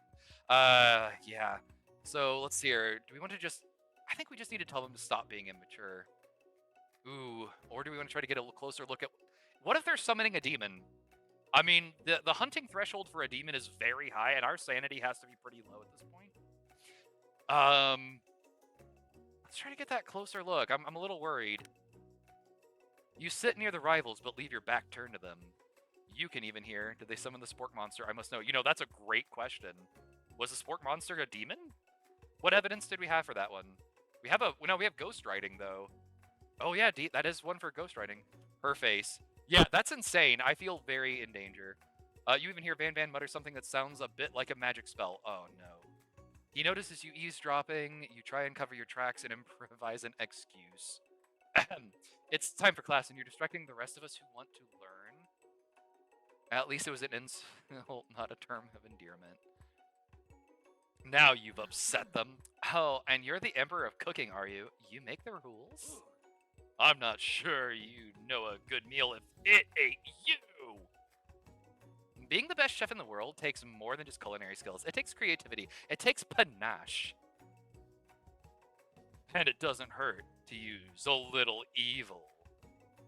You finally get a look at what they were hiding, and you instantly recognize it. It's a book, just like the one you found after your encounter with the spork monster. That's the same book I found last night in the quad! Ashley immediately elbows Van Van, the Necronomicon, who hides the book behind his back. I don't know what you're talking about. That book is a family heirloom, and its contents are sacred. You notice that they haven't been studying the book. They've got Pop pinned to the wall, and they're tossing potato skins at him as he tries to catch them in his mouth.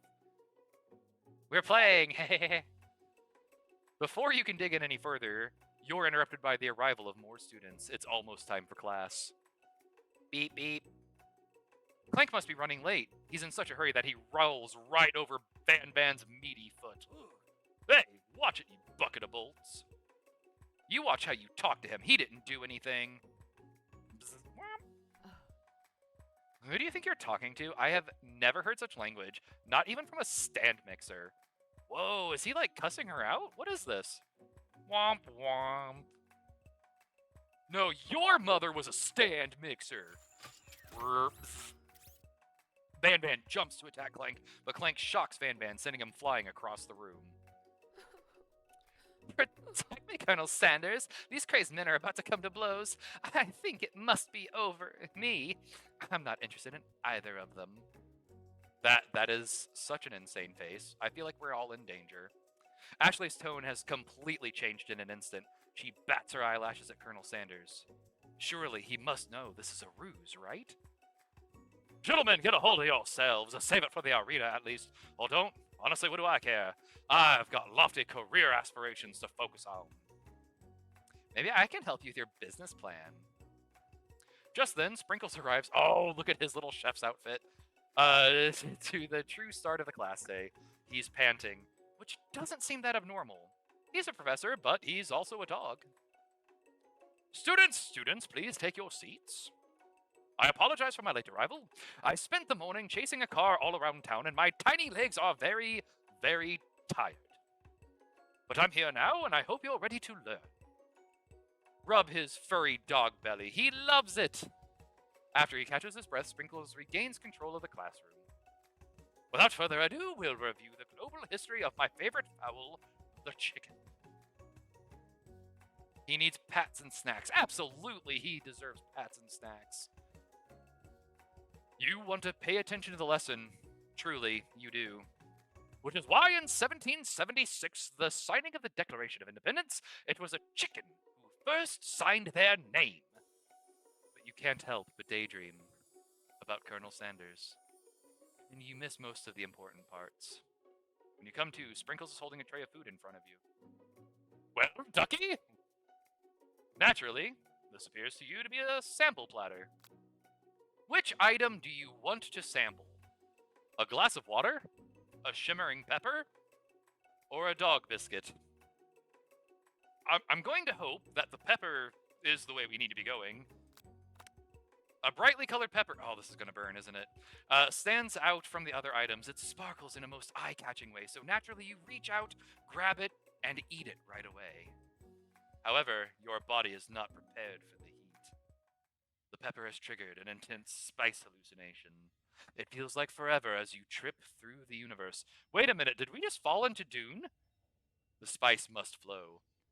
My friend. Oh.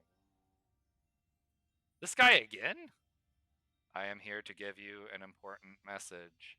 Ooh. You must avenge my death and fulfill your destiny. It is a ghost event. The biscuit! All you must do is... I was saying to fulfill your destiny, all you must do is... Sorry, I think I've got some spice stuck in my throat. It's fine. I'll work through. To fulfill the prophecy. You must. You feel yourself begin to regain consciousness. Aw, man. You come to and find everyone is staring at you. That pepper was the last of its kind on Earth, and now it's gone forever. You think to yourself, geez, I should pay better attention. We all make mistakes. I'm sure he'll forgive you someday. Come on, it's time for lunch. Before anyone can relax, the cafeteria lights dim. And your rivals enter to make a dramatic announcement. Today's lunch will be prepared via timed competitive cook-off. The level of theatrics with these two is off the charts. You know what, chat? I'm feeling real saucy after that spicy pepper. I think it's time we challenge them. A bit of lunchtime competition, eh? Count me in. If I have to wipe the tables with you fools before I set my lunch down, then so be it. That's right, we're gonna step up. I'm not the fool, you're the fool. Good one, Van Van. I like your gumption, Ducky. I'll be watching your performance. Just as things reach a boiling point, Sprinkle steps in. Surely he'll put a stop to this madness. Now, students, please settle down. This is a lunchroom, not a sportsing court. Finally, a little sense. You breathe a sigh of relief. At least, not until we turn on the timer. Just then, a huge red light blasts in your face, flashing the words, "Timer ready." That's what I'm talking about. Haru. I stand corrected. The hard way builds solidly a foundation of confidence that cannot be swept away. And that's an original quote by me, in case anyone was wondering. I hope its message lifts you to victory. Like a diamond, I was formed under pressure, and now it's my chance to shine. I will defeat you myself. You had his chicken, and you made mashed potatoes and gravy on day one, and you're feeling like you can really impress him again here. It's time to boil some water for the potatoes. Think fast. As the timer runs down, you'll be forced to pick randomly. What temperature does water boil at? 100 degrees Celsius. That's right. But how would you ever gotten to the school without knowing that? It's a good thing as an American I know some Celsius. Winner gets to rub my furry belly. Let that enticing offer motivate you. Listen, chat, we cannot afford to miss this. We have to give Sprinkle stretches.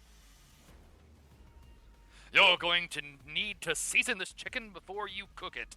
You don't know Colonel Sanders' recipe exactly, but you have an idea. How many herbs and spices did he say he used? 11. That's right. You might not know all the ingredients yet, but at least you're headed in the right direction. Tail wagging intensifies. Now that you've got some basic steps going, it's time to elevate your craft. What state of mind offers the most flavor? What? Trust. That's wrong! Uh-oh, I'm begging you to get it together. Get it, I'm a dog. It's never the wrong time for some dog jokes. Yeah, you're right. Next question. Your classmates are rooting for you, but Ashley is simply stronger and faster than you. You'd better pick up the pace if you want to survive. When you were a child, your father told you to never forget where you came from. Every day you meditate on his advice and draw energy from that place. Now would be a great time to harness that energy, so where does it come from? A small town where dreams are born. Yes! That's right, this is your shot and you're not gonna miss it. Aru! You try to shut out the noise of the arena and focus on your cooking. What is the sound of success? Sizzling! That's wrong. What? Don't make me get the spray bottle. Not sizzling chicken? You notice Colonel Sanders out of the corner of your eye. I believe in you, Ducky! He's actually cheering you on, which would be awesome. Except knowing he's watching makes you totally forget what you were doing. Now all you can think about is Colonel Sanders. How many spoonfuls of gravy would it take to fit a traditional bathing tub? What were you thinking? Get your mind back into the competition! Grrr. You are stranded on a desert island with only one dessert cookbook. Which do you take? What a hunk! I know, right? You know what? Shouldn't you focus on the challenge? You're falling behind. Sorry, I forgot the question. Gondola, wedding vows. What does this have to do with crafting spectacular fried chicken and delicate baked biscuits? Woof woof. You're really struggling to keep up. And the next station over, Ashley has already begun plating elements of her dish. It's colorful and complex. To make up time, you toss your biscuit dough into the stand mixer. As you do, the crowd gasps. Yikes! I know you love nothing more than to see a fellow appliance utilized in a kitchen battle, but sometimes that means sacrificing the personal touch. You might not have any hands, but Ducky does, and a good chef needs to be touching the dough to know when it's properly mixed. There's an easy way and a hard way. You don't get far by going the easy way. When you hear everyone talking, you realize how serious your error was. You immediately shove your hand into the mixture to rescue dough before it's overmixed. Ducky, no! Oh, that crunch. But you're not fast enough, and your hand gets stuck. It's immediately crushed by the quickly spinning beaters. There's no way you'll be able to use that hand for the rest of the match. Colonel Sanders shakes his head in shame. What you often find is that the easy way can turn out much, much more difficult. Everyone stop what you're doing right now! This battle is over! It can't be! I was so close to finishing my dish! Sweetheart, look at your hand! You simply can't go on! That's how I feel right now, chat. That was brutal. That's too bad. And here I am with a completed dish, ready to serve. Surely that makes me the winner by default. No, it wouldn't be fair to compare the two on account of Ducky's injury. You see Sprinkles begin to lick his doggy chops as he locks onto the dish. I suppose you should at least tell us what you've prepared. Well, because I'm the sweetest, I skipped straight to dessert. Under this white chocolate dome, you'll find an array of delights, taking you on a journey of flavor that tastes good and tells a story of excellence. I was going to ask Ducky to do the honor, but since you're injured, I'm afraid that pouring this creamer of delicate hot chocolate sauce might be too difficult. Colonel Sanders, if you wouldn't mind lending me your strong, steady hand. Colonel Sanders pours the hot chocolate sauce on top of the dome, causing it to melt away, revealing the ingredients hidden within. Inside, you'll find delicate fried cheese croquette, atop a slice of honeycomb, ice cream tues, tender nougat, and pearls of blueberry gelée. Colonel Sanders seems intrigued, but perhaps not impressed as he dips his finger into the chocolate sauce. Simplicity isn't your strong suit, is it, Ashley? Oh, you! As he places a sauce-covered finger into his lips, Ashley leans over and whispers something into his ear. A dab of sauce sticks to his mustache. I think at this point, I feel like we're at another crucial junction, chat. We might need to internalize our rage here, because if we step in between the Colonel and Ashley, are we going to be sending the wrong message? Do we want to be the jealous significant other in this situation? Or do we want to have faith that Colonel Sanders will know what we should do? What are we feeling? I mean, I know what I personally am more inclined to. What are we thinking, folks? I love all the little faces. Watch the world burn. Mork adorably drinking something. I don't think we want to stoop to Ashley's level. I think we want to internalize for right now. Your rage burns so intensely within your eyes that they burst into flames. Did we just die? The flames cause your eyebrows to catch fire and turn to ash, and they fall off of your face, which means people will have a hard time understanding your emotions for the rest of the semester. Perhaps forever. Embarrassed and ashamed by your poor performance, not to mention your crispy fried brow, you run for the quad to be alone. What? The beautiful weather feels like an insult. Inside of you, a storm rages. If it's Colonel Sanders, he's probably here to tell you that he and Ashley are in love and have decided to get married. What a twist. And he won't even ask you to cater his wedding because you're a terrible chef and an awful person. You try to hide from him, but he approaches you directly. I know you're hurting right now. Not just from the devastating loss, but from that run-in with the mixer and that small fire. We should get that checked out. I'm fine. Can't you just leave me alone? I'm a loser. I'm not fit to fill your fryer. I'll never be a master chef. Failure is a part of life. Not just for you, but for all of us. You think I'd never failed at anything before? That's exactly what I think. Well, then think again. I wasn't always the man you see before you. Enrolled in culinary school. Incredibly handsome. Successful. Motivated. Include humble, right? Well, handsome, sure. I was born that way. But I've walked other paths and arrived at dead ends. I was passionate about life, but I failed as an obstetrician. I was passionate about justice, but I failed as a lawyer. I was passionate about livestock, and that's why you eat them. I even failed as a mule handler. And that one was especially humiliating. Mules can be so cruel.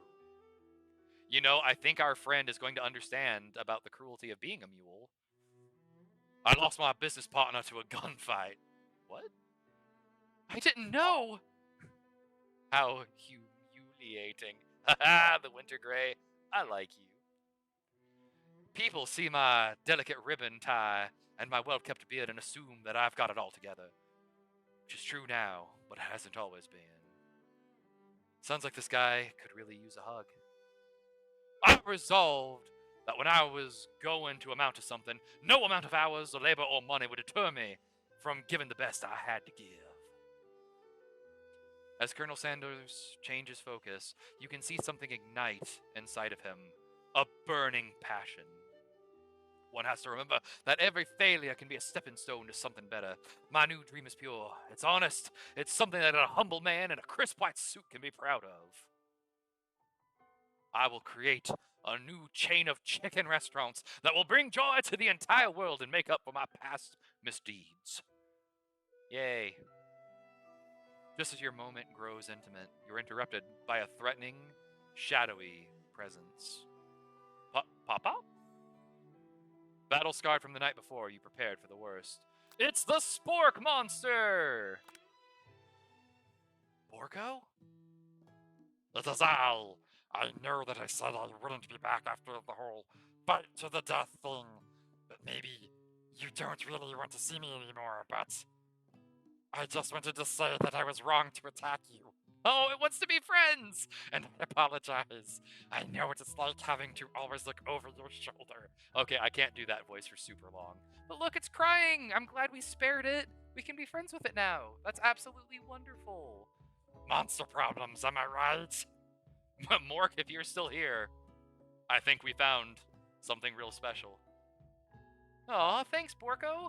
I'm glad that there are no hard feelings. Getting jumped by a giant creature in the dark of night can really rile a person up. But I also want to apologize for the way I switched right into attack mode. I know that you're strong and cooking school, but a person under a lot of stress can put a person under a lot of stress. But I used to go to the school. I wasn't always a spork monster, you see. I don't believe it. You were human once? Well, no, I was a golden retriever, but I was still a student. Until one day, some mean kids with a magic spellbook cast a dark enchantment on me, and I was forever transformed! A magic spellbook? Precisely! I had procured a copy for myself, but somewhere along the way, I've lost it. If you find such a book, I beg of you, respect it! You are a powerful chef, and shouldn't rely on such dark and evil magic. No, you should be protecting the innocent from those who would cheat them through sorcery and guile. If you need me, don't fear. I will be there. I want to be friends with them. It sounds like there are some bad cooks in the kitchen of life. Ducky, together I am sure we can defeat them. Come back to my hideaway and we can discuss. A personal invite. You can't imagine what Colonel Sanders' home must be like. But it sounds like you're about to find out. Stepping inside Sanders' home, surrounded by his things, you start to feel a special bond with him. It looks like you live such an exciting life, Colonel Sanders. Oh my word, look at the picture! He's like a baby with the goatee and glasses. That's amazing. Every day can be an adventure if you approach it with the right attitude. But you know what, folks? I'm going to say that is absolutely so true. I love adventuring through life. Long ago, I made the decision to never stop searching, never stop working, never stop imagining. Have you been working on any new recipes of your own lately? I'm always excited to talk about food with a another ambitious chef. Well, there is something. It's just a side dish I've been tinkering with, trying to find the right balance of flavors and textures. I'm not sure I've nailed it yet, but I'm close. Colonel Sanders' eyes perk up as he starts to wonder what dish you might be describing. It's meant to pair with something spicy or something crispy. Both, perhaps? Now you've got him right where you want him. Should you reveal your new creation to him, or keep it a secret, just for you? Oh, chat, we have to tell him whatever our secret is.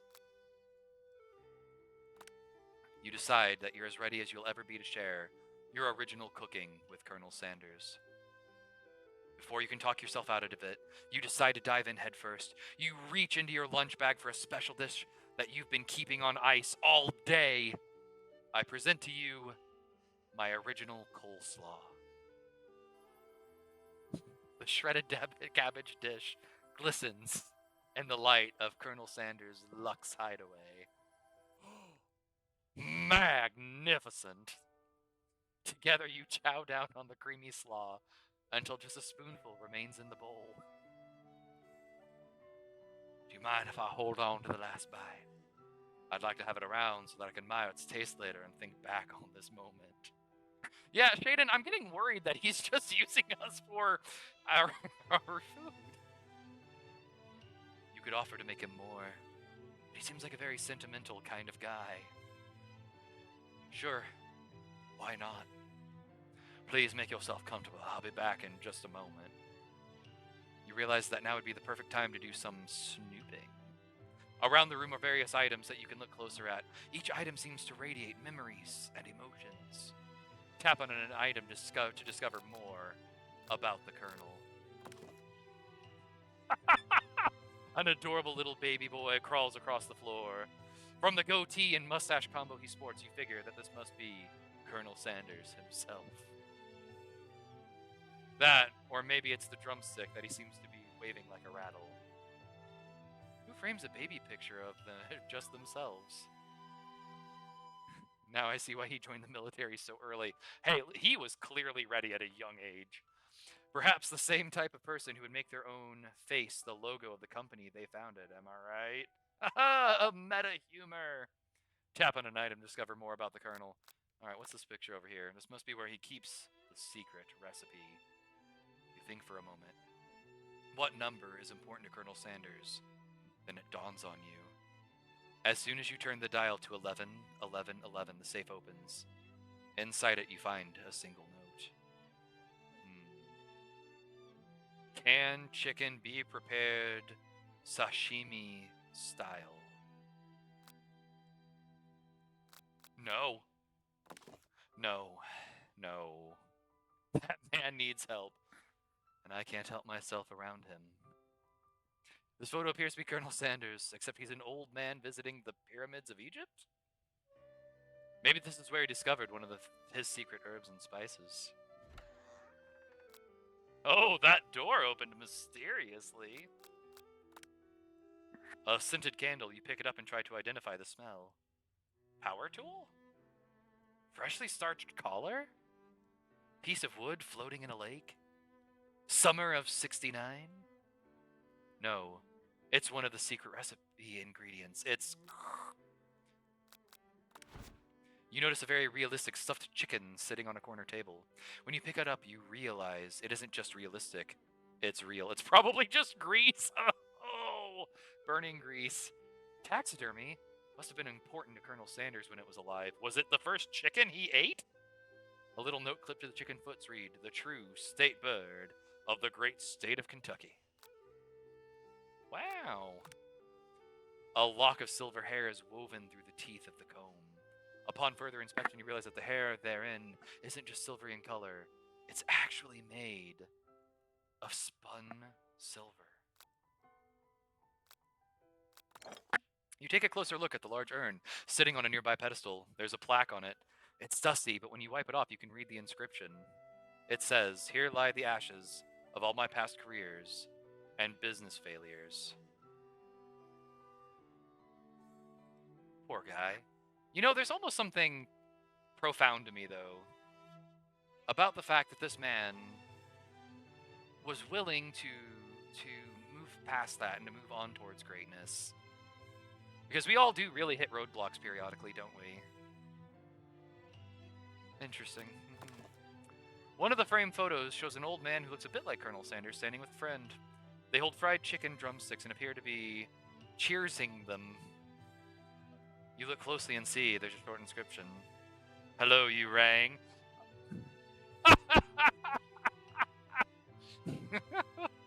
I wonder who my old friend Pete is. You gaze out the window across the vast lake and mountain range beyond.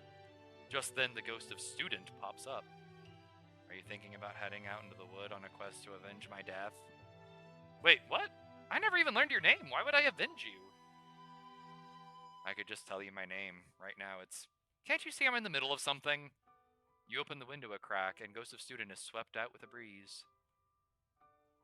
Persistent ghost? He might be a banshee. Oh, I guess we technically can't anymore. Male model of the... Let's see here. You open the door to Colonel Sanders' closet and find a row of signature white suits hanging with them. You take one off the hanger and try it on. The jacket is a big bit for you, but it's soft and comfortable. You give yourself a deep hug, breathing in its scent. They say that home is where the heart is. Is this what they meant? Before you can look any further, you hear Colonel Sanders returning. Oh, thank you, the Gray. I will go ahead and hydrate real quick. Thank you for the hydrate. Let's see here. Hugs and white jackets might be here for a while. Oh no, the historical context of that is not what I was hoping for. Before you can look any further, you hear Colonel Sanders returning. He has a new dish that he has been working on, and he wants you to taste it. You try to act casual until he asks why you're wearing his jacket. Aww. I don't usually loan those out, but I must say it does look good on you. Oh, the jacket! You forgot to take it off! Alright. We've got to play this carefully. Part of me suspects that if we tell him that we're cold, we could get a hug from him. I don't know if this is the right moment to fully confess yet. What are we thinking? Maybe it's time we just tell him what's in our heart. I mean, we have shared our coleslaw with this man.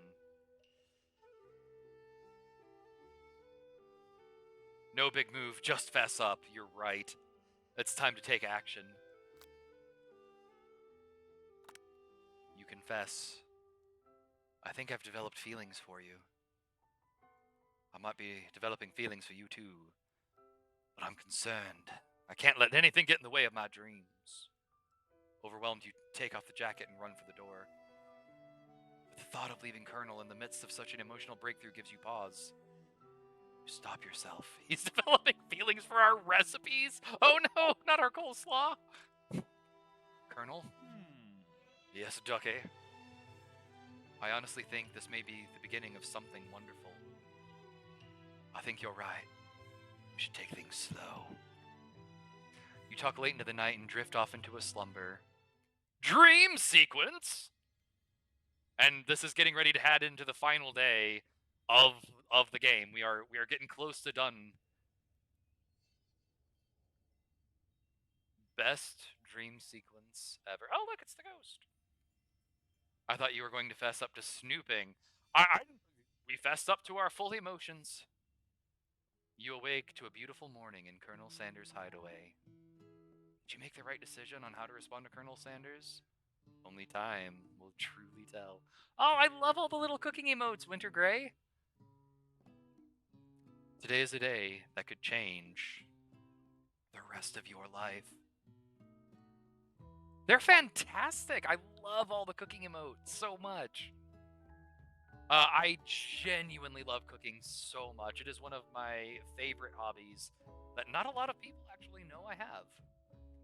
You think about the new secret ingredient you just learned about.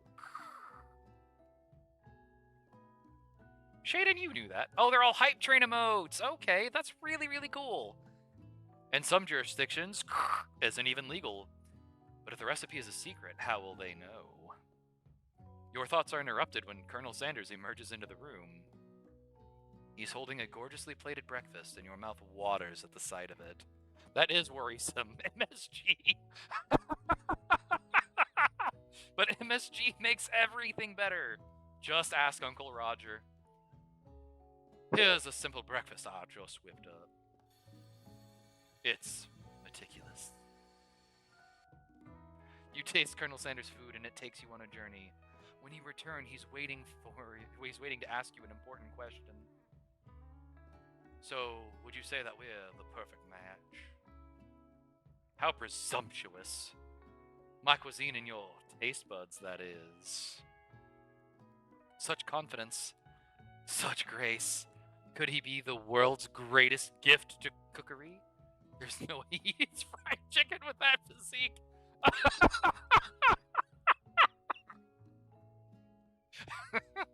Well, he cooks it. That doesn't mean he eats it necessarily. All right, I think it's time we flirt a little bit. I don't know. I think it's time we flirt a little bit. Oh, there we go. You know, I think we might be a great team. A single tear begins to pool in the corner of his eye as he gazes out the window. Hair of spun silver, he does deserve flattery. You never sample your own supply. Okay, so the Winter Grey, I am getting so many Breaking Bad subtexts from this entire story so far. And with the right business partner, I know I can't fail. Business partner? Could he be talking to you? It's all happening so quickly. Overcome with emotion and confused by your feelings, you're on the verge of tears. Unable to speak, the only answer you can find is to run out the door and get home. Sir, your last business partner got shot. You know, Winter Grey, you have a valid point. But look at that goatee. Look at that spun silver goatee. There's still one more day of school after all. The University of Cooking School Academy for Learning waits for no one. You get home to find something very surprising. Your best friend is there waiting for you. Where have you been? Then it was but a flesh wound. It didn't say, yeah. I mean, he could have survived being shot. Because I had one heck of a night. Oh, no, Miriam, this is actually kind of scary when you say that. Because we currently suspect that you are a mule for the cartel. I was desperate to talk to you about it, but I couldn't find you. I got worried that something had happened to you. It's okay, I was just... But now that it turns out you're fine, I can finally get you up to speed on the saga of Miriam. He only lost his business partner. I thought that was the ashes of business failures. Oh no. Oh no. Sure, but you will not believe what happened to me after school yesterday. I went on a date. I think I can believe that. Since I've been partnered with Pop, he asked me to go out with him. Oh, good, Miriam. This is the most sane thing you've done yet. Of course, I told him, you'd better harness those wild horses, young man. I am not that kind of girl. Is he even old enough to date? He's old enough to be in university. Hopefully. But he was just interested in spending some one-on-one time together and getting to know me, so I said, yeah, sure, I can get to know the little guy. Because that's what every guy likes to be called, Miriam. Long story short, he took me out to his favorite shush house. But things quickly spiraled out of control. Miriam? Did she just say shush house? As if that's a thing people just say? What is that even referring to? I can't make the jokes I want to. Oh, Winter Grey. I have so many. Yeah, I feel like there's just too much going on to pick any one good joke, because there is such genuine quality in this. And now, I'm not really sure where we stand. You don't give Miriam time to tell her whole story. However, bottling up the details of your own night is just too much to bear. And I went on a date too. Back to Colonel Sanders' house, where I spent the night with him. You what? Nothing happened but the emotional connection. Wowzers. Miriam offers to support me no matter what I do. That is, together with your bestie, you feel like you can do anything. When you arrive at school, you encounter your rivals in the quad. You can tell from a distance that they're picking on Pop, though he himself might not quite grasp that fact. Because, you know, he's Pop. What's a swirly? It sounds delicious. Oh, it's great. I'll order you up one right away. I'll have my swirly with sprinkles, please. Sprinkles is a dog and a treat. And you can get your swirly dipped, too. Why don't you pick on someone your own size? Because I'm literally the biggest person at the school. There is that horse that Colonel Sanders rides to school, but who would dare pick on such a gentle and beautiful creature?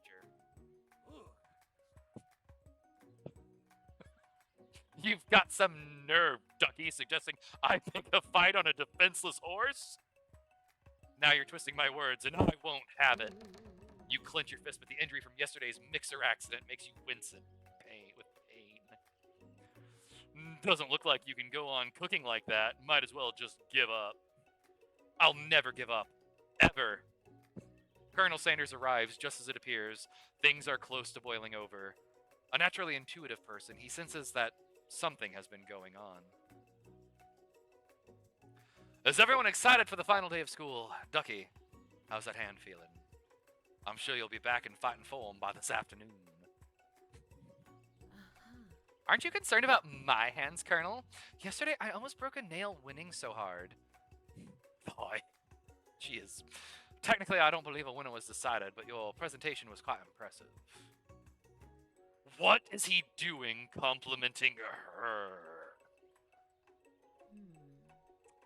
But what about the flavor of my delicate, warm, gooey chocolate sauce? It was clear that you're passionate about how your food is received.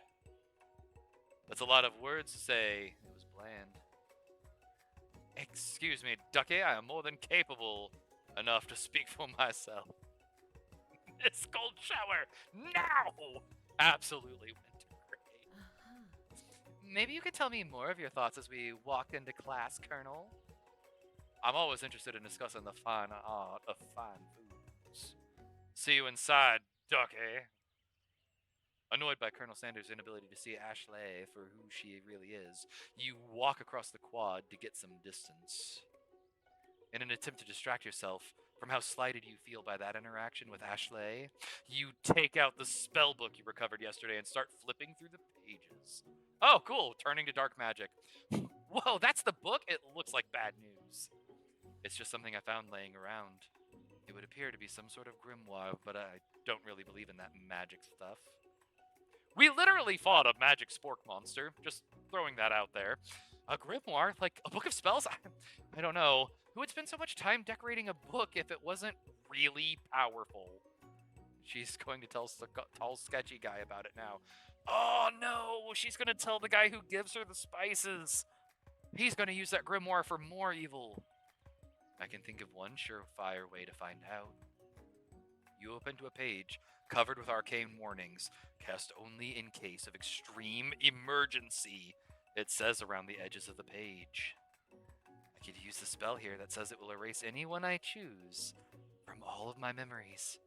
If I scrub out Colonel Sanders, it would probably help me focus better on the upcoming final exam. That is way drastic. Couldn't you do something else, like anything else not rooted in dark magic? Maybe tie a string around your finger?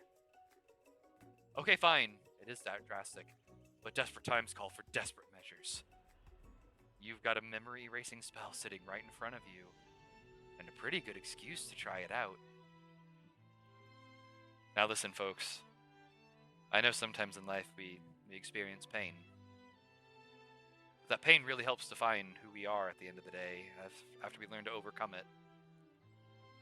So even though it hurts that Colonel Sanders briefly had a 5-second conversation with our rival, breaking our hearts, I think we hold on to the pain and use it to inspire our cooking further for the final competition. You take your friend's advice and put the book away. It's almost time for class. Sprinkles is already in the room, waiting for students to arrive. He clears his voice to make a quick announcement. Shaden, this game, full send. Can't miss what you can't. Oh, never mind. He clears his voice to make a quick announcement. I want you all to know, I feel something of a dog moment coming on. But I assure you, it's nothing to be afraid of. Sprinkles, please don't. His cute little nose scrunches up, and he begins to breathe quickly. Ooh, he must be hungry, ready for some old homework to give him a snack. Dogs can be rather unpredictable, especially Sprinkles. Wait and see what happens. Now listen, this is a culinary-based dog. I feel like giving him my homework would be a bit of an insult. So I think we wait and see what happens. I think we have more faith in Sprinkles than to eat my assignment. Sprinkles stops in his track. He focuses on the window. The room is deadly silent. Is it a squirrel? Please be a squirrel. When you follow his gaze, quick, hide your left shoes and put the harness on him. Stat! I'm just hoping he doesn't pee on my leg. When you follow his gaze, you see a tiny orange squirrel perched on the cherry tree outside. But in culinary school isn't your homework food. That is a point, Shaden. But we have chicken-based math, so maybe. Sprinkles turns feral and runs to the window of the classroom. He begins barking uncontrollably at the squirrel outside. Terrence! I thought I told you to never come back here, Terrence! I will destroy you, Terrence! Sprinkles is barking ferociously, drool flying off his face. The squirrel looks over, but he doesn't say anything back. You wonder, is that even a talking squirrel? Who named him Terrence? You'd better not show your chubby cheeks around here ever again! After Sprinkles is satisfied that his presence has been felt not only by Terrence, but by any other squirrel in hearing distance, he returns to his professional tone. Apologize for the outburst. This actually brings up an important point. Thank you, Ducky, for reminding me to dole out this indispensable bit of wisdom. You see... But before he can go any further, Miriam's love drama spills over into the class. Sprinkles is interrupted by sad whimpering coming from the back of the room. Miriam... I told you to save it for after class! But I miss you. We went on one date, Pop. How can you miss me when I'm right here? Yeah, you tell him, Sprinkles. That's right. We don't mess with Terrence around here. Pop's voice quivers as he pleads his case to Miriam. Every time I blink, you go away again. Oh, he has no object permanence. No. Oh, Pop. That's a really cute thing to say. Miriam, what happened between you and Pop? I got her in trouble, and now she's mad at me. I didn't just get in trouble. I got yelled at by Pop's mother, who blames me for getting him banned from every museum we step foot in. This is a full-grown child. Yes, it is, the Winter Gray. Oh, so that's what you meant by shush house. This dude is not old enough to date. Shaden, this dude isn't old enough to be drinking his juice box at this rate. Pop, we went on one date. We're over. And it meant so much to me that I made this for you. Too hurt to go on arguing, Pops leaves his, creation behind and runs out of the room. I see Jell-O, pretzels, an egg, whipped cream. This is concerning. Momotobes, you're going to have to narrow down what part of this is concerning. Nothing like a loud public breakup to cast a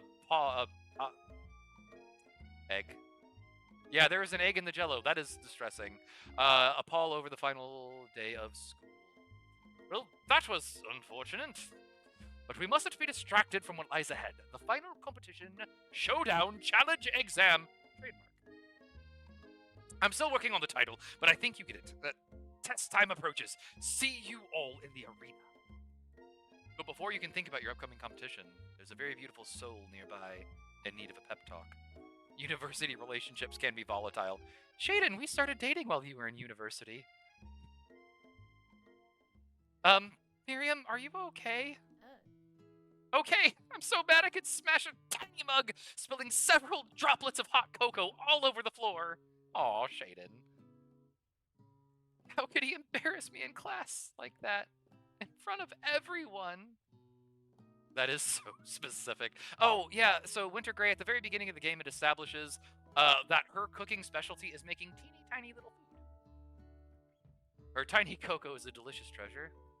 So you know that this breakup is no joke, even if the source of her frustration is such a silly boy. I know that you can do this, but I'm going to say it out loud. You don't need anyone. You go, girl. Me and you, we're going to cruise through this final test and hit the carpool lane to Success City. Miriam brightens up, imagining the wind rushing through her short bangs. She hesitates to embrace the feeling all the way. She's like that person who made a YouTube channel making food for their hand. Yes, she... Hang on now. I do need to see this, Winter Grey. I have not seen this before. Tempter. Fair enough. You're not going to saddle up on Colonel Sanders' stallion and ride off into the sunset without me. With Master Chef parents, yeah. Well, of course not. Well, maybe sorta, but I'm sure there's a pony out there with your name on it. And a ranch big enough for both of us and whoever else we want to bring along. If it's not Pop or Clank or anyone you meet today, tomorrow, or this whole year, so what? You're a special person who shouldn't settle for the first someone to show a little interest anyhow. Miriam gives you a big hug and wipes the tears from her cheeks. I should really review my menu for the day. I'm going to make a very special soup. Sure, you can third wheel until you figure out your life. Oh, no. Miriam. And I bet that Professor Dog is going to love it up. While you were pep-talking Miriam, you completely missed lunch. But that's okay, because you had a better idea of how to spend the time before your exam. You've decided to head to the arena early to practice a dish. This is it, the location of your final challenge. A test of will. A test of courage. A test of talent. And a chance to beat the pants off of Van Van, the supposed Man-Man, and his evil counterpart, Ashley. As planned, you begin to run through a quick test of a recipe you've been working on. Ducky's famous chicken pot pie. No, Van Van, please keep the pants. Van Van should keep the pants on. Just throwing that out there. After practicing for months, making this dish comes second nature to you, and you're able to quickly get a fresh pot pie in the oven. As soon as you do, your cram session is interrupted by Colonel Sanders. Super unsanitary for all these sakura blossoms to be blowing through the kitchen like that. That's going to be a huge mess to clean up. Ducky, what are you doing here? There's still time before the final exam. Oh, just taking it all in. I'm big into visualizing success. I'm looking at my station and picturing victory. The pot pie has begun to bake, and the smell is slowly filling the space around you. Visualizing, huh? That's too bad. Was hoping you were here cooking something delicious. You'd usually happily share your food with anyone who's hungry, but the last time you let Colonel Sanders get in your head, it cost you a cook-off. There's a bunch of hamster cooking channels, apparently. One I'm thinking of has pancakes. I had no idea that hamster cooking channels had become a thing. I might have to check this out at some point. You decide that it's time to put your cooking above your romantic desires. But that decision gets hard to stick to when the oven timer goes off behind you. I think it's time.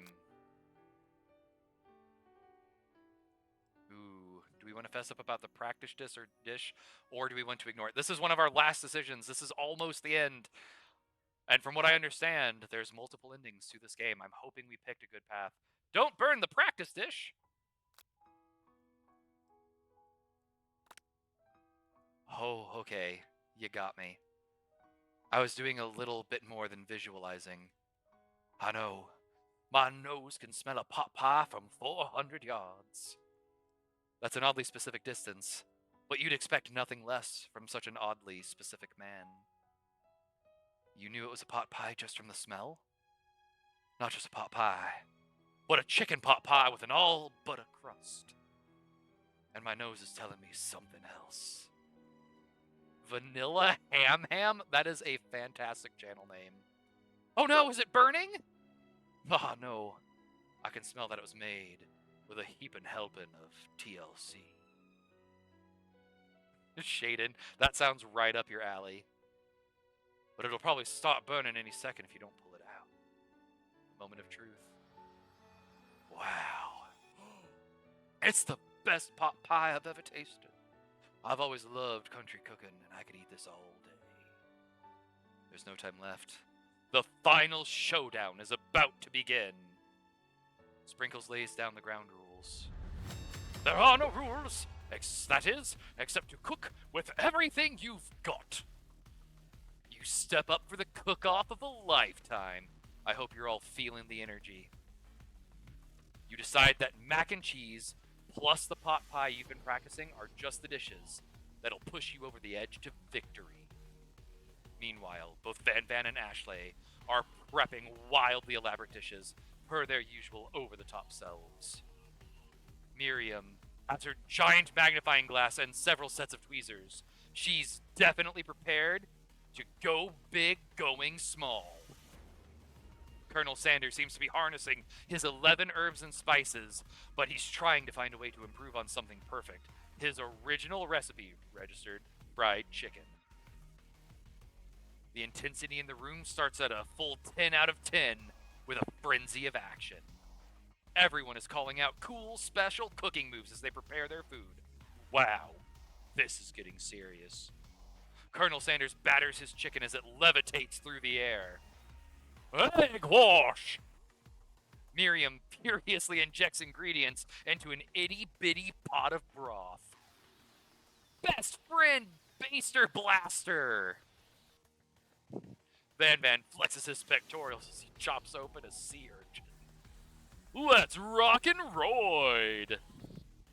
Ashley scoops her pastries off the tray with lightning speed. Shallow personality spatula! Even Clank gets into it. 5-dial pressure point, chicken cooking technique. Wait, when did Clank learn to speak English?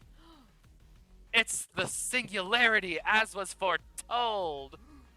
We mustn't let it happen, or the appliance uprising will take us all. Self-destruct. Van Van quickly unplugs Clank and rolls him out the back door of the arena. As you frantically prepare your dish, you notice Ashley has her spell book out. Is she going to use some dark magic to turn the tide? You've got a book of your own, and you're desperate not to see her win another battle. Should you take this opportunity to fight magic with magic, even if it's almost certainly evil magic? No, we're going to do it the hard way. Last time we broke our hand for not doing it the hard way. Who needs magic when you've got passion? I'm going to do it the hard way. Colonel Sanders sees that you've chosen to win on your own terms, and he gives you a subtle wink from across the room. I believe in you, Duckhair. I believe in you too, Colonel. Miriam notices too. And I've always believed in you, Ducky, since we were little kids, because I'm your best friend forever. That's right, the power of friendship.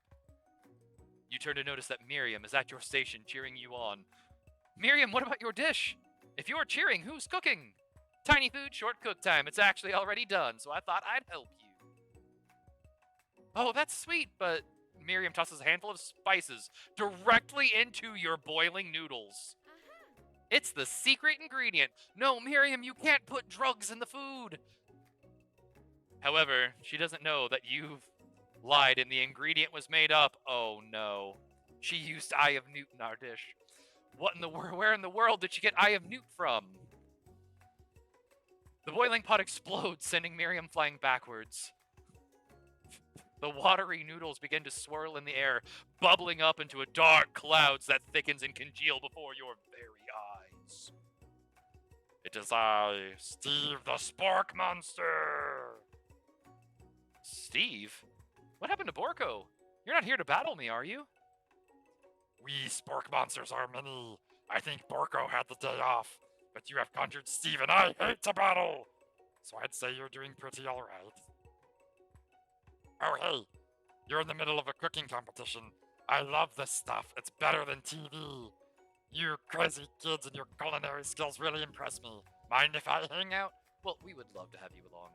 We would. You seem like a lovely spork monster.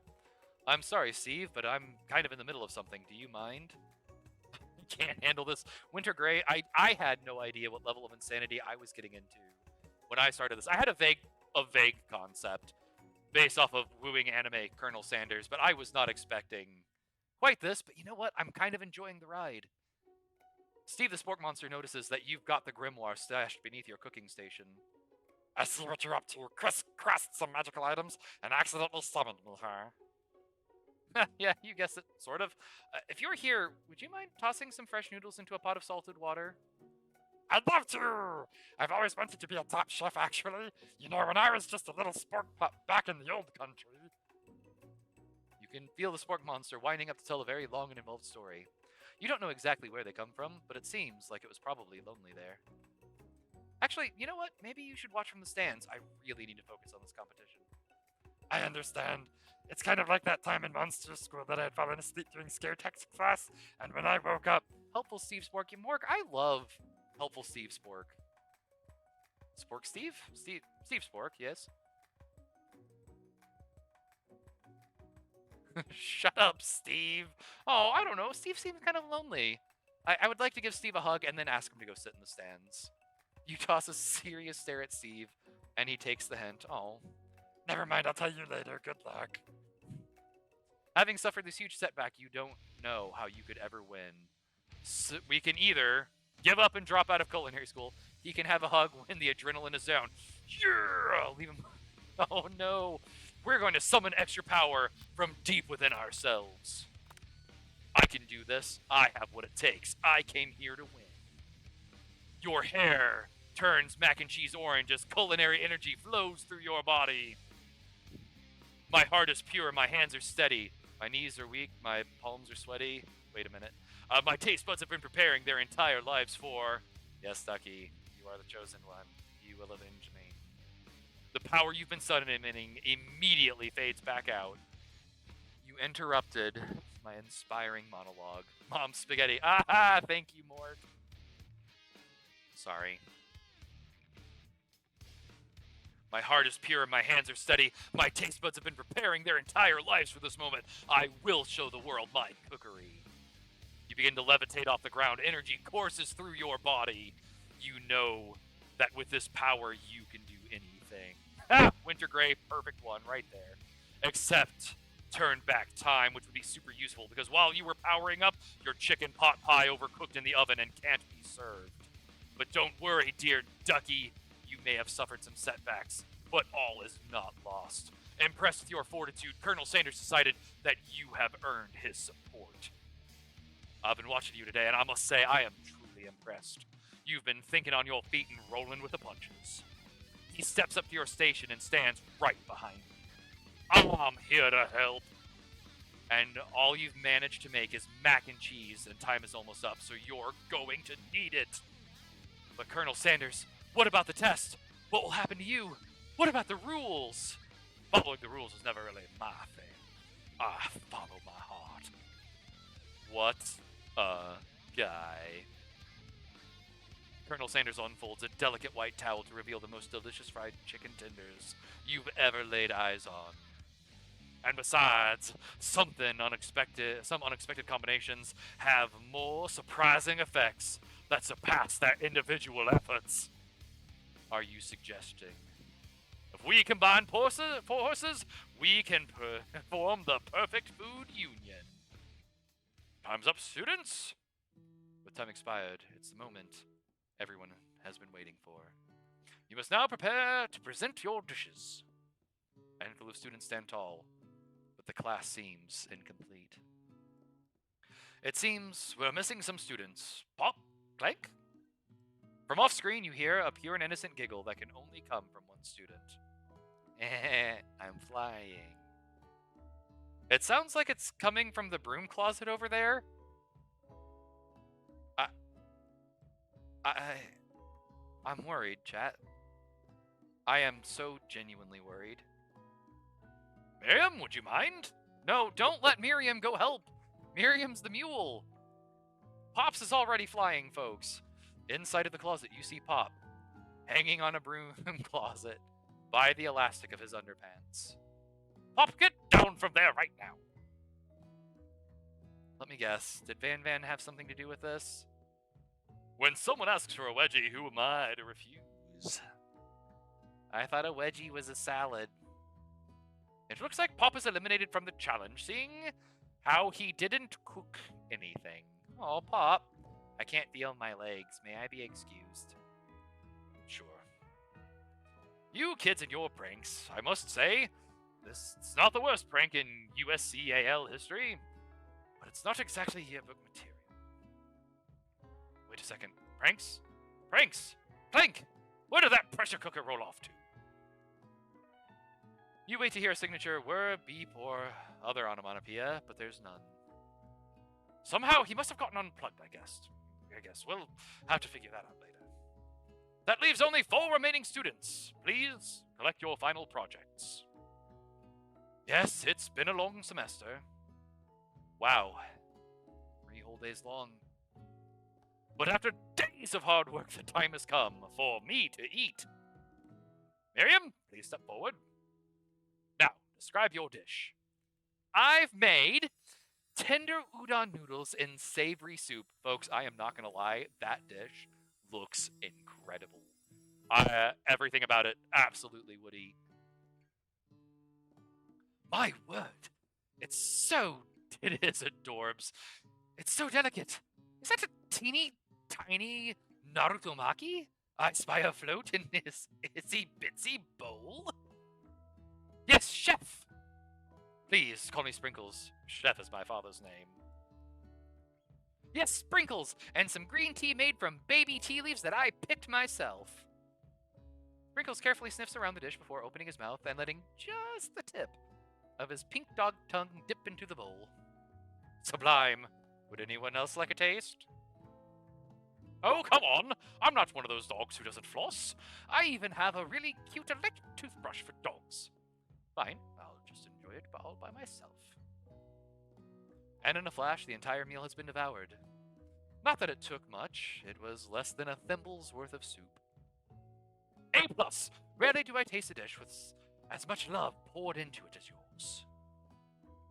Miriam is overjoyed. She gives you a huge hug. Thank you, Ducky, for helping me to believe in myself. Van Van, you're up. Now, describe your dish. I made uni over smooth egg custard and an axe-hewn urchin shell topped with caviar. You know, folks, I've had urchin. Genuinely not a fan.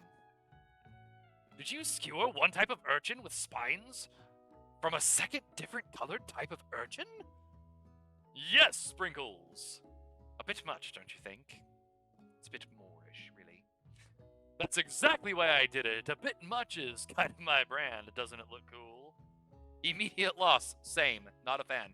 Right there, Winter Grey. And I did have it from a nice restaurant. Just, I can only describe it as like eating fish jello. Sprinkles leans in to sniff the uni, but he can't get his nose close on account of all the spikes. He begins to paw it erratically, causing the custard to slosh around. Woof woof. Please be gentle with my cuisine. Finally, Sprinkles goes all in, tongue first, but he can't get past all the needles. He reels back as his tongue is poked and prodded. This man deserves jail time for what he's done to our... It tastes like the ocean smell. Oh, yeah. This man deserves jail time for what he's done to our floofy boy. Youch! My tongue! The professor appears to be having an allergic reaction to the sting. Straight to jail. I hit Ethan. I hit fucking my tongue. Disqualified! A stunning turn of events. Who would have thought that serving food in a bowl made of needles could make it difficult to eat? Dejected, Van Van does not go gentle into the night. Disqualified for glamour? This count simplicity. This isn't the last you've heard of me. Before forcing us to endure his swollen tongue for another moment, Sprinkles graciously laps up a bowl of milk. I know. Yeah, I'm a dog, and I drink milk, get over it. Sometimes it helps calm my agitated tongue. Next student, Ashley! It's time to step up. Now describe your dish. I made orange blossom Turkish delight and a light rosewater syrup, topped with French meringue, and connected by sugar glass. That actually doesn't sound too bad. Indeed, it's quite delightful. However, I'd ask that you please refrain from eating it or attempting to taste it in any way. It's very fragile and meant to be a display piece. Not a fan of Turkish delight. You know, I don't think I haven't met a whole lot of people, Shaden, who are. Don't eat the food. At a cooking school? Get toast in your ears or something, Ducky? I told you it's a display piece. Ashley, I must say, it is beautiful. However, this is a cooking competition at a cooking school? You love proper...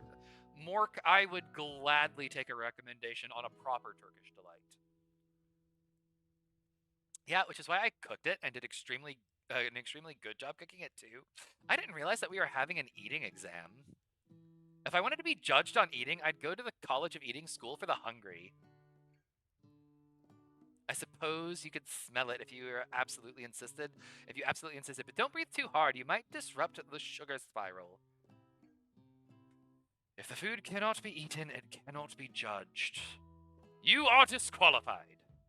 Rage overtakes Ashley, and she finally cannot keep her two-faced routine up. You wouldn't know high-end cuisine if it cooked you! And with that, Ashley storms off to rededicate herself to being the best, but this time without being shackled by trying to be fake nice and liked by everyone. It's one coated in chocolate that's kind of meh, don't really know a brand. Someone brought it back from Turkey. That probably makes quite a bit of difference, though. This isn't the last you've heard of me, either! That would make it extremely authentic, truly. If this class gets much smaller, I'll be teaching myself. You and Colonel Sanders, final cooks, step up together. 2 chefs? What began as a bowl of delicious mac and cheese has become something else.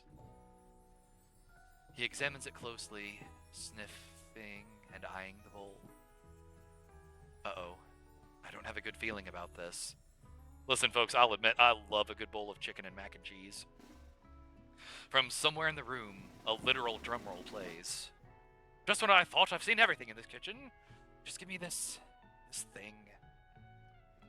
And completely blow me away! In my 49 dog years of life, I have never tasted anything so delicious and perfectly balanced. It's so delicious, in fact, that everyone passes the class! You pass, and you pass, and you get a pass! My pups, let's see here. Mac and cheese with chicken, I've only had it on its own, haha. Alright, so more, it may just be a real Midwestern thing to multi-pass. Ha! I'm hoping that's a Fifth Element reference. There are potatoes in the bottom. I don't know how to feel about that. I mean, sure, it's delicious.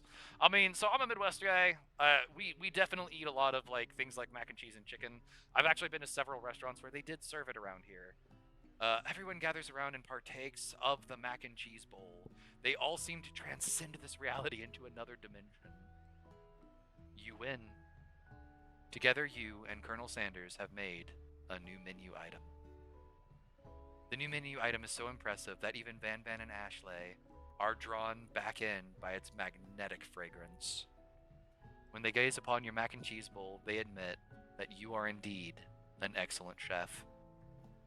Sprinkles desires that you have passed. Everyone has passed. There were supposed to be more battles. But come on, how could they do better than this one? Miraculous dish, truly. Now that the school year is complete and everyone has graduated, the students return for one last assignment to get their groove on. The cafeteria has been completely redecorated in order to serve as the site of the school's graduation dance. Compared to the massive high-tech cooking arena, the humble decor seems downright cute and cozy. DJ Dog is in the house! Ow! It was mac and cheese that was totally a famous bowl they used in the picture.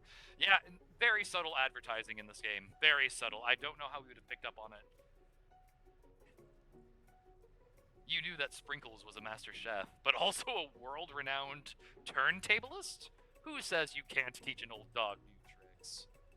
Van and Ashley tell everyone that they've committed themselves to righting the wrongs they did while they were the villains. Sprinkles is the DJ too. Ah, woo! Sprinkles is one of the goodest boys ever. For a moment, you actually believed them. Not another haunting. No ghosts are allowed at graduation. It's clearly written in the school's bylaws. A talented doggo. I was never actually a ghost. It was all a trick to get you to finally notice me. Oh, student. Student, I feel so bad that you feel like you had to go to those lengths. Oh, Morg, I love the gummy bears so much. The dancing gummy bears. One of the best emotes I've ever seen. Oh, amusing. And now that everyone is together. It's the Spork Monster! He has totally mellowed out! How did he appear in your spice hallucination? The spice must flow. Everyone! The Spork Monster is no more! From here on out, I prefer that everyone refer to me by my new name, the Party Monster. It was a limited time for when they launched DJs on Twitch. That is such a glorious emote, Morg. Student tries to finish what he has to say, but everyone is wrapped up talking to Sporky. Sorry. Party Monster. Dejected, student walks off. Student, no, you deserve some love too. Maybe things didn't work out for Miriam romantically, but she found the love in her cooking. And you know she's going to do great. Her villain arc begins. His villain arc begins. Oh no, maybe he's the villain of a sequel, if they ever make a sequel game. A red carpet rolls out across the floor of the ballroom. It's like a Hollywood movie premiere. Who could command such an entrance? Giddy Goose. I love the dancing geese. What? Yeah, it's Pop. He's arrived late to the dance, but apparently for good reason. Walking the carpet, you see perched atop his dirty chef's hat. A crown? Welcome back, Pop. I knew you weren't going to complete the final exam and accept your diploma. So we had it mailed directly to your father. We figured it was the least we could do for the school's dean. Ah, he's a Nepo baby. Oh, now I get it. And we get a new wing on the school, not to mention the honor of educating the son of the Chancellor of such and such. Miriam, will you be my Lady King? What an incredible turn of events. An offer to join the royal family? It's like a dream come true. You'll get to be a princess, or maybe a queen. I'm not sure if he even knows. But either way, crowns and gowns, baby. Whoa there, Pop. I'm sorry, Pop, but I'm not interested. Not now, at least. I've got so much to do with my life. You go, Miriam. More power to you, girl. A twist on a twist! So many more 3-day universities to attend. So many tiny foods to meticulously sculpt, and then get accidentally blown away by a single sneeze. She has the third wheel on our adventures. That's right. Okie dokie. The music at the dance is interrupted by the sound of sparking and electrical hissing. It's Clank, who has arrived late to the dance. Now that I have graduated, I can reveal my truth. Whoa, he's still doing the talking thing. I am Clank, and I am not of this earth. I am actually from a faraway planet in another dimension. What? What? I actually feel like I knew it this whole time. Now that I have learned the ways of your kind, I must return. A portal opens up, and Clank disappears through it. Finally, Colonel Sanders arrives. Howdy, classmates. I feel like that's borderline a how do you do, fellow kids kind of moment. Just like the first day you met him, he has come prepared to feed the entire class. However, it's not just enough to give them a bucket of chicken. This time, it's a full meal. Should keep the aliens from invading for a while. Listen, folks, let me tell you the rest of the universe about this cooking school. I do not get to be the most famous. I didn't get to be the most famous chicken man in the history of Chicken and Man by not reminding people to go out and buy my chicken. The end? No, it's not the end. As everyone feasts on their delicious chicken dinner, Colonel Sanders finds you sitting on the edge of the dance floor. Oh, Ducky, what are you doing sitting all alone? Oh, you know, just waiting for the right person to ask me to dance. I wonder, might you tell me, what are the qualities that you would expect to find in such a lucky person? Bring back the red apron. Are we ignoring that he absolutely did dupe your coleslaw? I'm afraid so. I'm afraid so. Off the top of my head, oh, I don't know, spicy musk, tiny goatee, and a degree from the University of Cooking School Academy for Learning, just to name a few. It truly is my lucky day. Would you dance with me? Yes, I would love to. As you glide across the dance floor hand in hand with Colonel Sanders, the future stretches out in front of you. And once my 100th franchise is up and running, I'll be ready to take a day off, and I'll gladly spend it together with you, Ducky.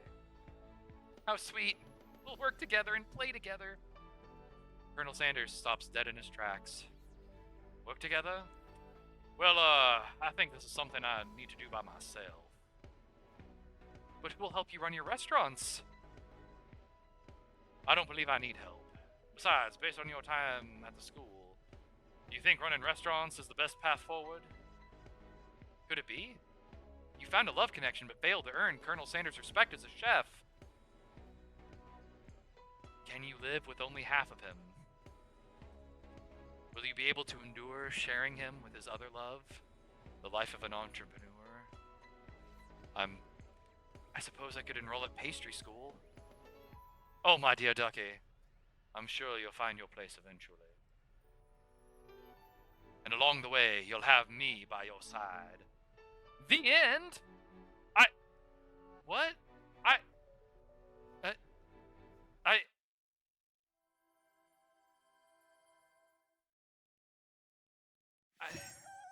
I'm devastated. I don't...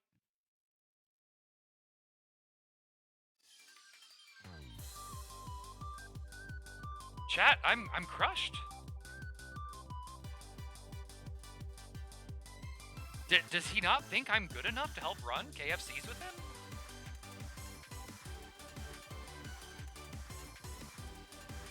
You know what?